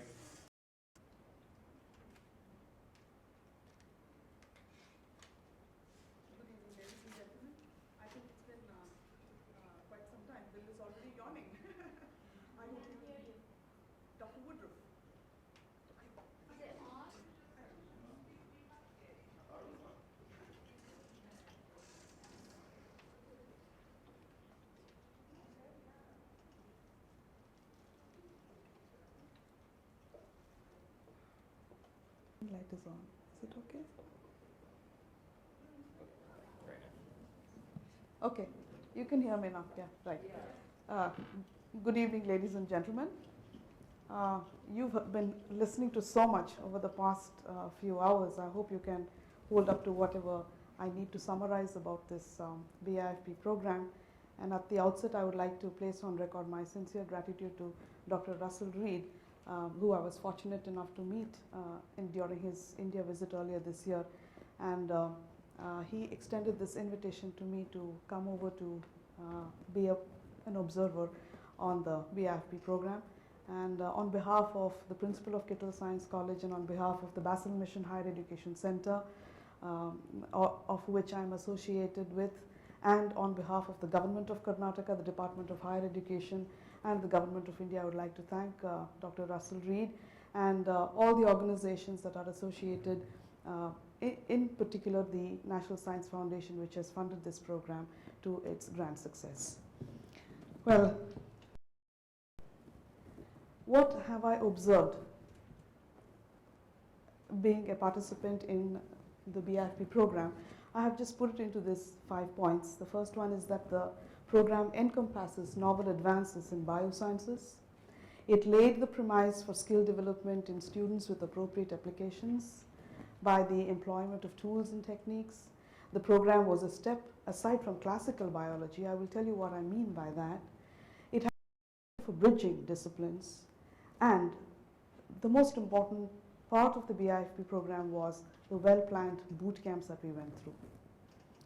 What are the novel advances in biosciences? One of the first disciplines that struck me that could be a novel inclusion in the curriculum of our undergraduate students was regenerative medicines. And I learned that this discipline involves the replacing, engineering, and regenerating human cells, tissues, or organs to restore and function. It helps to improve the patient developing regenerative medicine therapies, supporting technologies such as the use of biomaterials, scaffolds. Some of my colleagues have already introduced you to the concept of biomaterials, the use and the manufacture of scaffolds, and how it has been of great use to people who require organ transplants. Tissue engineering and regenerative medicine helps to guide and to boost the body's own natural ability to heal itself. We were given an exposure to regenerative medicine at the Wakefield Institute of Regenerative Medicine by Dr. Joan, and she arranged for us to visit several of her facilities where they were doing state-of-the-art research in regenerative medicine. Another aspect that struck me from someone who came overseas was biopharmaceuticals and manufacturing. I am given to understand that one of the foremost biotechnology companies of India, the Biocon, has certain collaborations. He came up with certain points as to how the medicines are discovered in phase-wise manner. There is a phase 1, there is a phase 2, and a phase 3, where these medications are tested on healthy individuals, and they come up with data for analysis, and these drugs are then tested on individuals that do have certain diseases and they suffer from disorders, and then finally they get data that they can analyze, and then they can go into marketing. But how important it is for us to patent these drugs, because at the end of the story we find that it is the human being that is being used as a model system for testing of these chemicals. I mean, I think in America, correct me if I'm wrong, it seems to me that we no longer are looking at the rat model or the primate model. We are straight away discovering drugs and we are testing that on human beings. Now that is saying a lot. And I also understand that the FDA has brought in a lot of regulations to monitor the entire process, and I'm given to understand that the formulation of a compound and to bring it to the stage of its release to the market as a drug takes almost 8 to 13 years, and that is where the intellectual property rights come in. And Dr. Andrews gave us an idea as to what stage we should be applying for the patent, and Dr. Battaglia, who spoke to us, also encouraged us to learn more about the entire procedure of patency. Now the reason why I'm bringing this up is because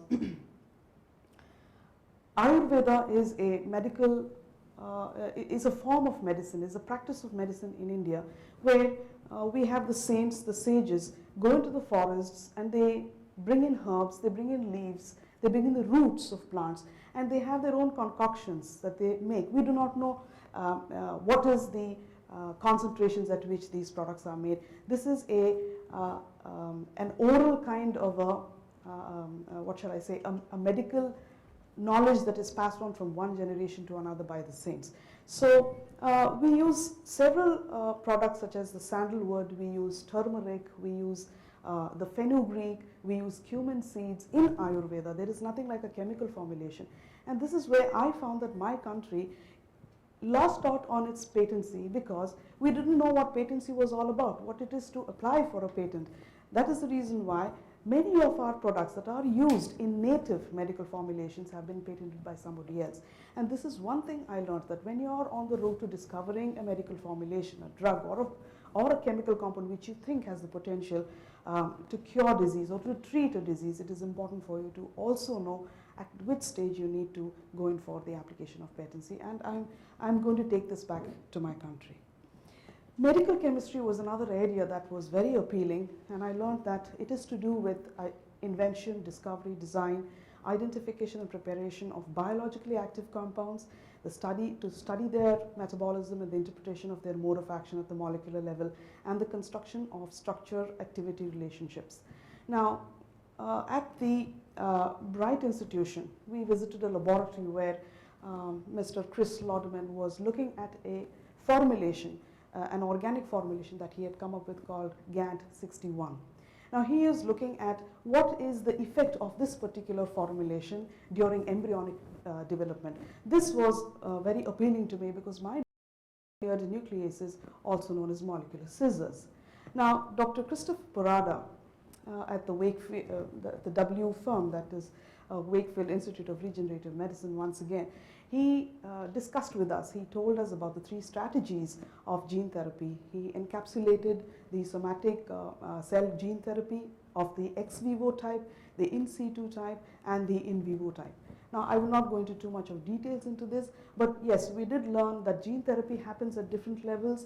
It can be investigated within the DNA. It could be investigated with a virus playing an important role in carrying the altered DNA, and which helps in the treatment of several diseases. Now, tools and techniques. Now, the BIFP program, one of the main observations I came up with was, what were the tools and techniques that need to have our students sensitized to? In India, the main impetus is to pass on knowledge, to give knowledge in terms of theory. Very less of practical knowledge is given to the students.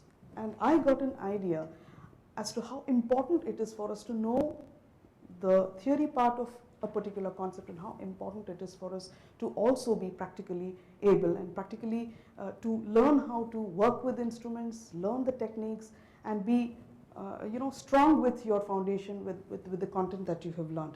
Now, what were the facilities that we got the opportunity to visit? The first one was at the North Carolina Research Campus, the David H. Moodrock Research Institute, where we got to see the nuclear magnetic resonance spectrometer. And it was Dr. Kevin who told us that this is an equipment or a scientific tool that is used for the chemical elucidation of protein structure. It is used in metabolomics and in ligand bonding. Now, for me, coming from India, I wouldn't have had the opportunity to see a sophisticated, oh my God, what happened? Did I touch the wrong one? I'm sorry. Yeah, well, he took us on a tour of the facility where we saw different types of spectrometer. We could not, in fact, right, yeah. Thank you, Tadika. Yeah. Right, let me just, yes. We were not permitted to enter into the working area of the facility for obvious reasons, but he gave us a very comprehensive account on what these instruments are and the scientific accuracy with which you can work with the structure of proteins. You can predict the functions, you can describe the underlying mechanisms of drugs and proteins which play an important role in the curing of diseases, etc. Now, another protocol that was very appealing to me was the cellular impedance assay that Ms. Audrey Adcock at the Bright Institute explained to us, and I understood that there was the use of biosensors in screening medications to treat prostate cancer cells. Now what was being done in this protocol was they had isolated cells from the prostate glands which were cancerous, and they were examining the effect of certain chemical drugs.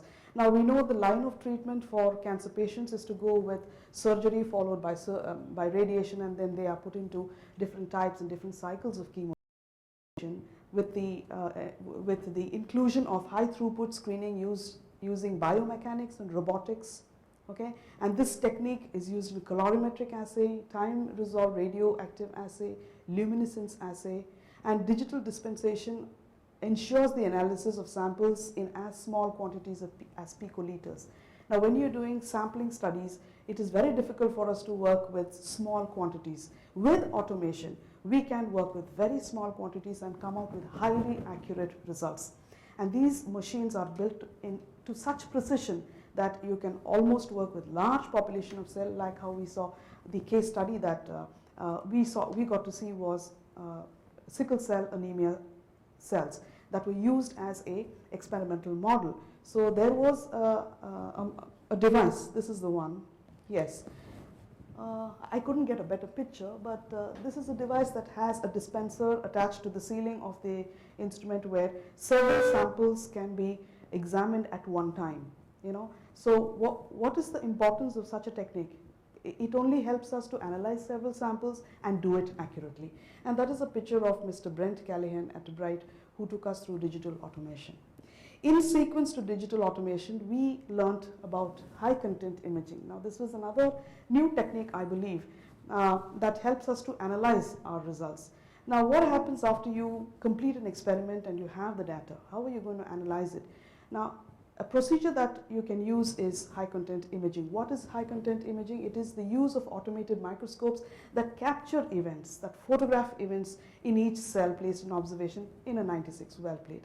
Cancer and beta cells of the pancreas are used as candidates. The images produce large amounts of comprehensive data in terms of phenotype changes in cell morphology, cellular count in quantification, apoptotic cells, and membrane status. So apart from doing an experiment, it is important for you to analyze your work. And if you do not have proper imaging, proper photographs being taken at every stage of your experiment, it becomes difficult to study what happens in various places of the cell. For example, what happens to its morphology, what happens to the cellular count, etc. So high content imaging is a kind of a technique, a sophisticated technique that helps you to analyze your data in a more meaningful and comprehensive way. And Mr. Rob, who explained to us about this technique, he told us that they are using ImageJ as a software, and he says that the 29 images of one cell can be taken, and he can analyze close to 10 to 20,000 compounds can be analyzed in a week's time. That is a large amount of data that you have, which gives you, it's a scope to interpret your results in a more meaningful way, in a more effective way. And that is a picture of Mr. Rob. That is Mr. Rob. These are some of our colleagues. And that is the microscope that he's using. And he takes pictures in few seconds, about 29 images of a cell. And then he just keeps collecting them. And then it is sent to a research expert who can look at those cells and interpret the results effectively. Now, biomaterials and tissue engineering, I think most of our colleagues have spoken about that, about how scaffolds are being used. And it is here they're studying about chordate zoology, they're studying about taxonomy, they're studying about entomology. And our college has introduced biotechnology. I have been mentioning this at all places where I have been asked to introduce that we have an industrial microbiology and a biotechnology division in our college. Now, what do I take back from BIFP that can add a new optional to our undergraduate program? And that would be biosciences. And here is where I think I have made the start, and I have found that these are certain novel areas that can become the premise for us to start designing or start drafting a curriculum for our undergraduate students under the new optional subject of biosciences. Okay.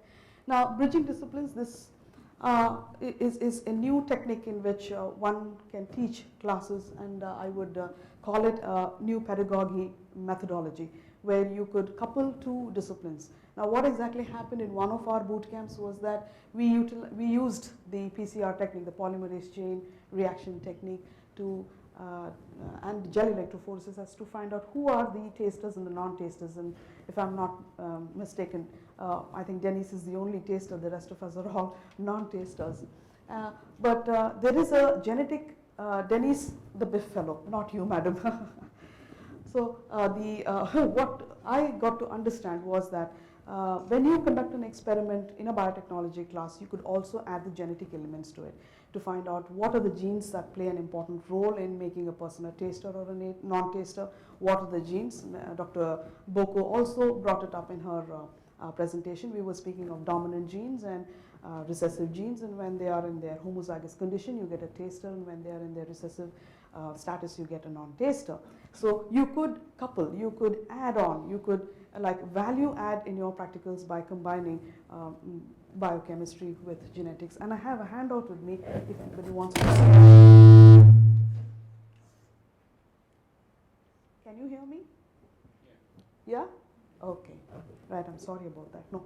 Yeah, you can give it to them in case they want it. The second experiment, or the bridging discipline I found, was what we did at Rowan Cabarrus Community College. Dr. Denise Fraser, she took us through GC mass spec of looking at the pungency of various species of chilies.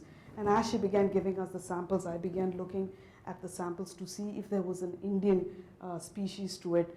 And I said, oh no, there is no Indian species, and we are supposed to be chili growers. But later on I Googled, madam, and I found out that ghost pepper, which is from Northeast India, was included, but I was not aware of the name ghost pepper.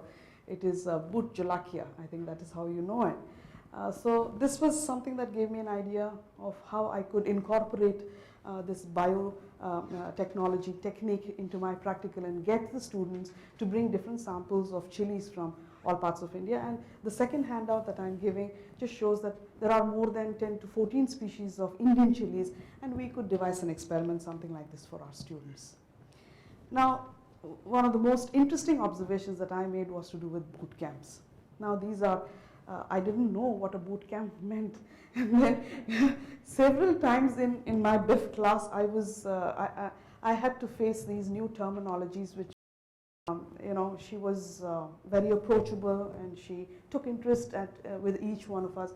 And this is the spirit that I'm going to take back to India, how important it is to have a one-to-one student rapport. But we must also remember that our classrooms in India are rather crowded. An undergraduate class can be something like 70 to 80 students, but still there is scope for improvement. We can have split practicals and do these practicals more effectively. Okay. The third boot camp was at Bionetwork Capstone Learning Center, North Carolina State University, and we stayed for the longest period here. We were here for about 3 days. And what did we do? We built a virtual protein lab, and we were able to design our the beta chain of the insulin molecule. We did it by ourselves. It was a great experience. I have never had an opportunity to work with 3D software, and for the first time I realized it's not so difficult. It's just important that you have the technique, and we can get our students to master it. And this is a sample of the GFP protein that we isolated. And here is Dr. Christina Burgess, who was almost at us all 3 days, and she was able to take us through a rather tedious protocol for 3 days, but she made it very interesting. She was one who would work with us, who would see to it that we are learning as we are working with those equipments. And this is something that I will take back to India. It is important for our students not only to know the theory behind it, you have to have the practical expertise, and that is what each of our persons, the resource persons in the boot camp, showed us. That is really wonderful. And of course, the fourth boot camp was at Allman's Community College, and we did 3 exercises here: the use of the MT Millipore tester to conduct antibone microbial testing, the split subculturing of the Chinese hamster ovary, right, Dr. Woodruff? I hope I got it right. cell line into a T25 flask in tangential flow filtration to purify and concentrate a molecular entity from the mixture. We were not able to complete the experiment for want of time because we were driving up to Asheville for the next boot camp. And we had Dr. Bill Woodruff, an amazing person, an amazing gentleman, full of knowledge and so effervescent. Right from the day go, he was with us and ever so friendly. And this is something we will take back. So thank you for making that boot camp really good, feel good. And thank you, Dr. Denise. We had a great time in Rowan Cabarrus as well. So what are my conclusions? What have I observed? My observations would be this, that BIFP has given me enough information that will enable me to take up the development of a draft curriculum of biosciences in my college. I have learned that one must steer students towards a career in the bioscience workforce. It is not just giving away information in the form of knowledge. You must steer them for their careers, and Dr. Maha Jabara has told us a lot about how to help students in formulating their careers. Well, we have to invite guest lecturers from industries, and that is what BIFP has meant to me. You know, we have had all kinds of experts coming into the program and to tell us about what biotechnology is doing, what biopharmaceuticals has been, what it is to have a patency in the area of developing biosciences. Well, tour of biomanufacturing facilities, we've had an essence of almost the foremost who spoke to us or who worked with us. They gave us a lot of information. I remember Dr. Woodruff putting up the names of the websites where you could look for information with regard to internships, with regard to workshops that you could attend and be a part of. And I think Alphonse has already been the last one to grab the Bioman Fellowship. And I think it was because Dr. Woodruff said, yeah, I have one more position, you better go for it. So this is one thing that I came to learn, that you must have a very dynamic and a very strong website if you want to get your courses going. And then, of course, internships should be a part of any subject that is being introduced at the college level. That not only strengthens skill development, it also prepares students for employment. I must say India is a nation where there is a lot of unemployment, and I am one of those fortunate persons because I was able to get a government job as soon as I completed my master's. This generally does not happen. We have more than 40% of postgraduates in India without jobs. Some of them are able to come to the United States and they take up research positions as research associates, but that does not get them a faculty position anyway. I was fortunate enough that I was able to get into an employment. So these are some reflections, these are some observations I have made over the past 4 weeks. And it has given me a whole new perspective. It has shown me what is the degree of commitment and what novel innovations need to be made for you to get something going. Okay, so I have to gratefully acknowledge, I don't have too many pictures, Dr. Russell Reed, who is the principal investigator of the BIFP program, and I would not want to miss Dr. Denise, who is the co-PI on the program, and all the esteemed resource persons at educational institutions and research facilities. We have with us Dr. Woodruff, we have Dr. Denise, we have Dr. Battaglia. I'm sorry for missing out any other names. Thank you very much. Our interaction has been rewarding, and we have learned a lot being with you and learning from you. Thank you very much. And all my BIFP fellows, Patricia, Alphonse, Denise, Maha, Caroline, Tadika, Patricia, Peter and Sarah, you made my stay amazing. And of course, the Forsyth Tech in-house staff, Miss Allison, Miss Mary, Miss Shania, and Miss Julie, thank you very much.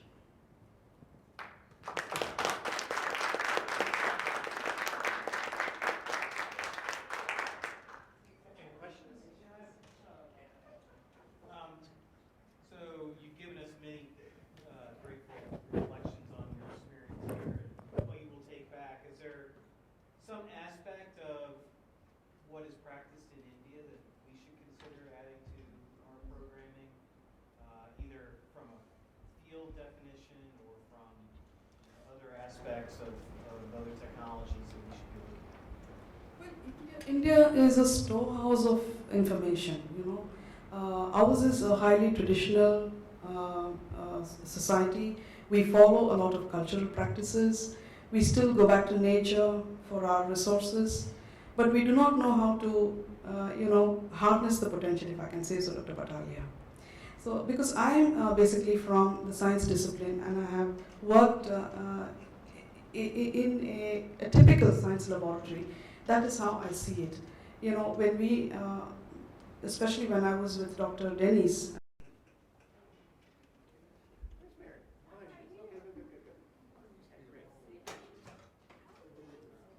John, are we finished? Are we finished all?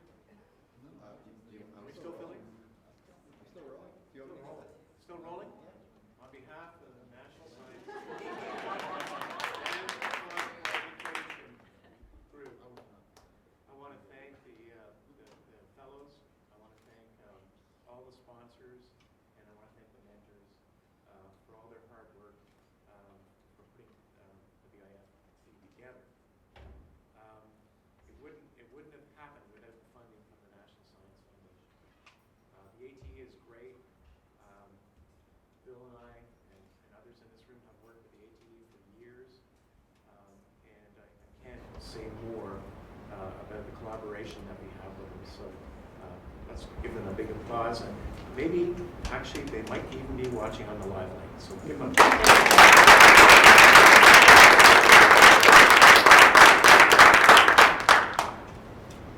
And nice presentations, huh? Yeah. Best ever. Denise, you're over here. Thanks. Yeah. Okay. So what we like to do is we like to call you all up. Nancy, you're supposed to be up here. I like this view. Come on, Nancy. Come on. So just before I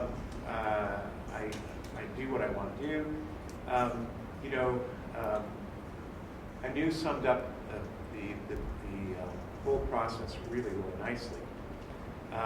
But my own staff, and also John and Sean, and not only my staff, but Rebecca Key's staff, represented by Teresa Lynch today, we can't put this together without great collaboration. And so, I just want to make sure that everybody knows how much planning that goes into it, how much time it takes, and how much effort it takes to make it go right. So I want to thank my staff, Allison Esther, and Mary Flanoy, and Michael was at the very beginning of it too, and Janine Dalton. And so I just want to make sure that you all know that we appreciate what you did in order to make this happen.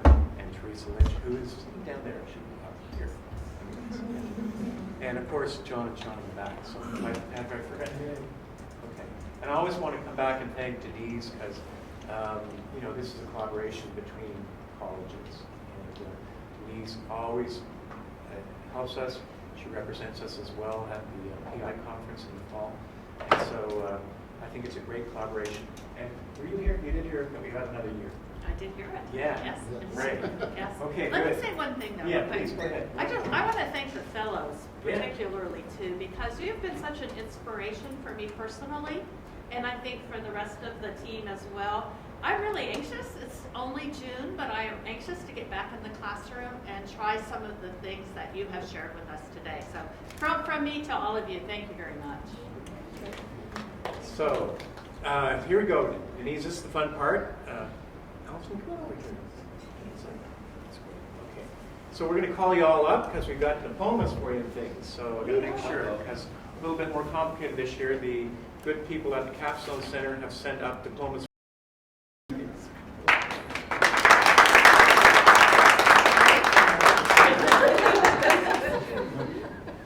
It's a real pleasure to meet you. Yes, you too.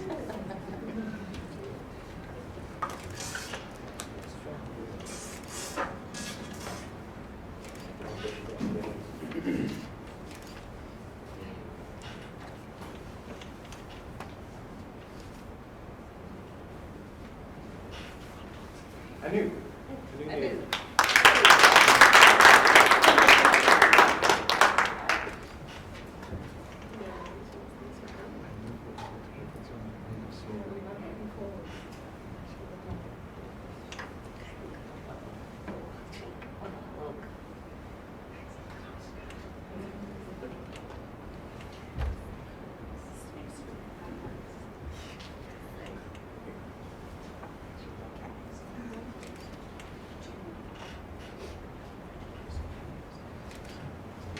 Adika.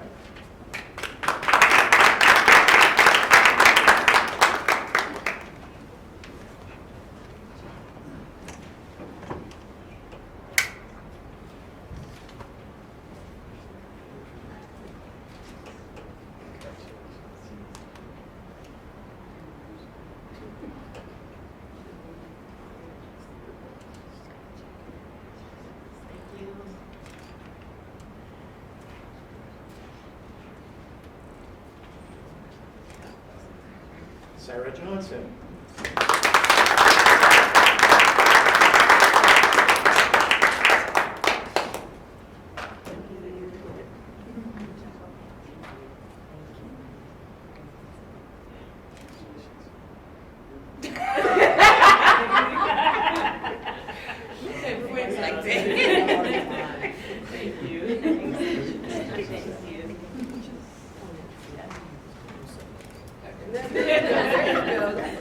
Peter Kim. Both right there.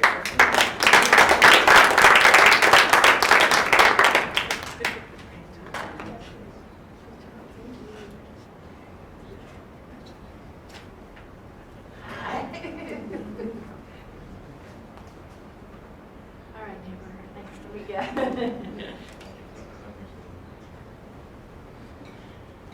Wow.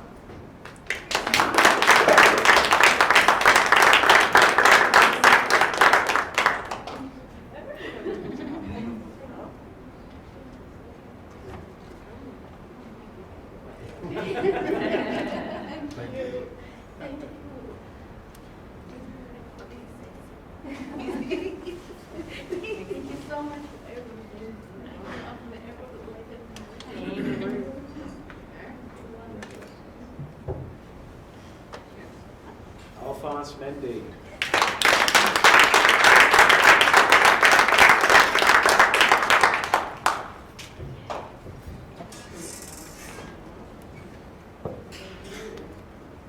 Hey, I see it. You're gonna love that.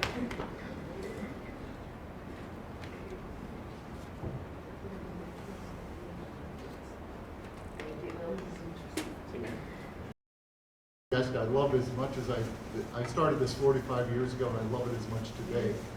But the enthusiasm that you guys bring make it easy for us to just go ahead and be that way and to work with you the way that we do. And so I do appreciate the how you come in there wanting to learn stuff. I don't always get students that want to learn stuff, but have to. And so I do appreciate it. Thank you very much for what you bring to us.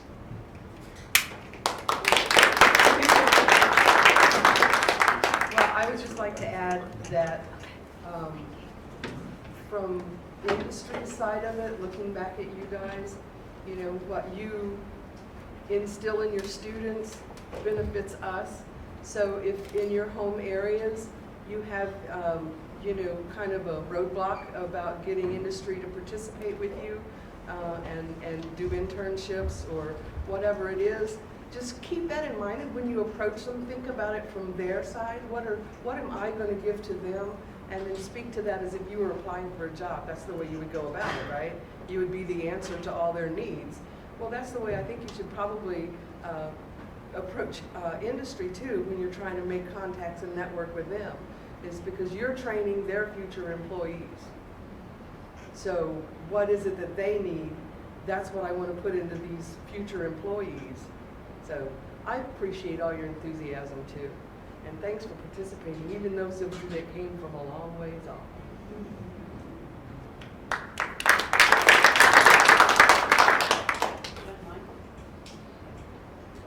You have the mic up there. I don't need a mic.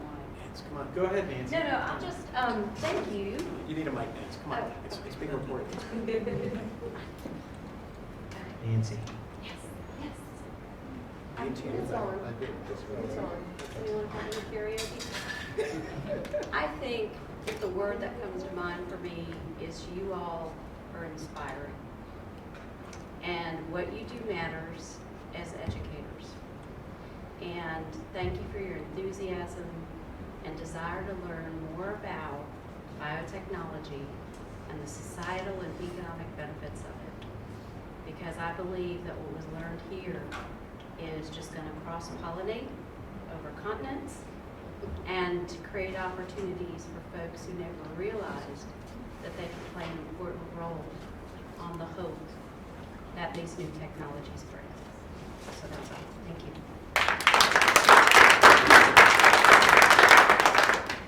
All right, I'm gonna butt in here. You good? Hang on. Okay. No. Well, I'll just say that it was a pleasure having you all.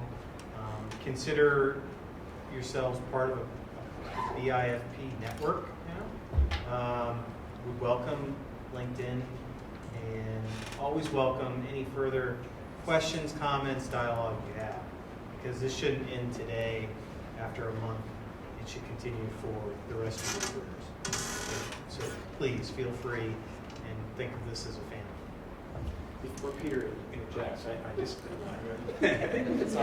just want to make sure, these folks have worked really hard, so one of them has actually spent countless nights. She actually brought her kids here today. It's Allison.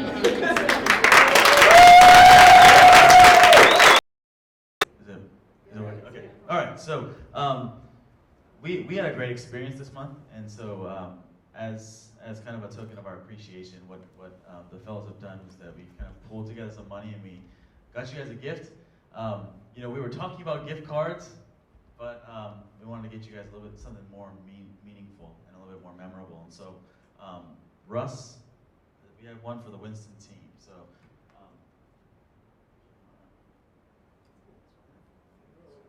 So each one has your names on it and a little excerpt from us, and we've all signed it as well. So Allison, you, Shania, and Mary. Yeah. I'll do my best for us three, but on behalf of the BIFP fellows, we thank you for everything that you guys have done for us this summer. I really appreciate it.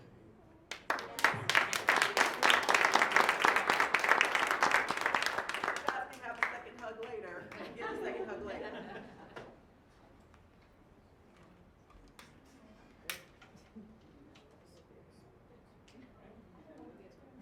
Got it. Thank you. Well, and we have a follow-up advisory committee, and actually Amy Germuth, who's our evaluator, will be following up with you in a week's time with a link to answer some questions and so forth. And if she needs to drill down with you, she will get back in touch with you on a personal basis, okay? And then we will have an advisory committee in the fall. That's where we fine-tune to make sure that the BIFP is as good or better for next year. Thanks very much. Now, mic's off, right? Mic's off? Okay. We just want to make sure that everybody gets back home safely.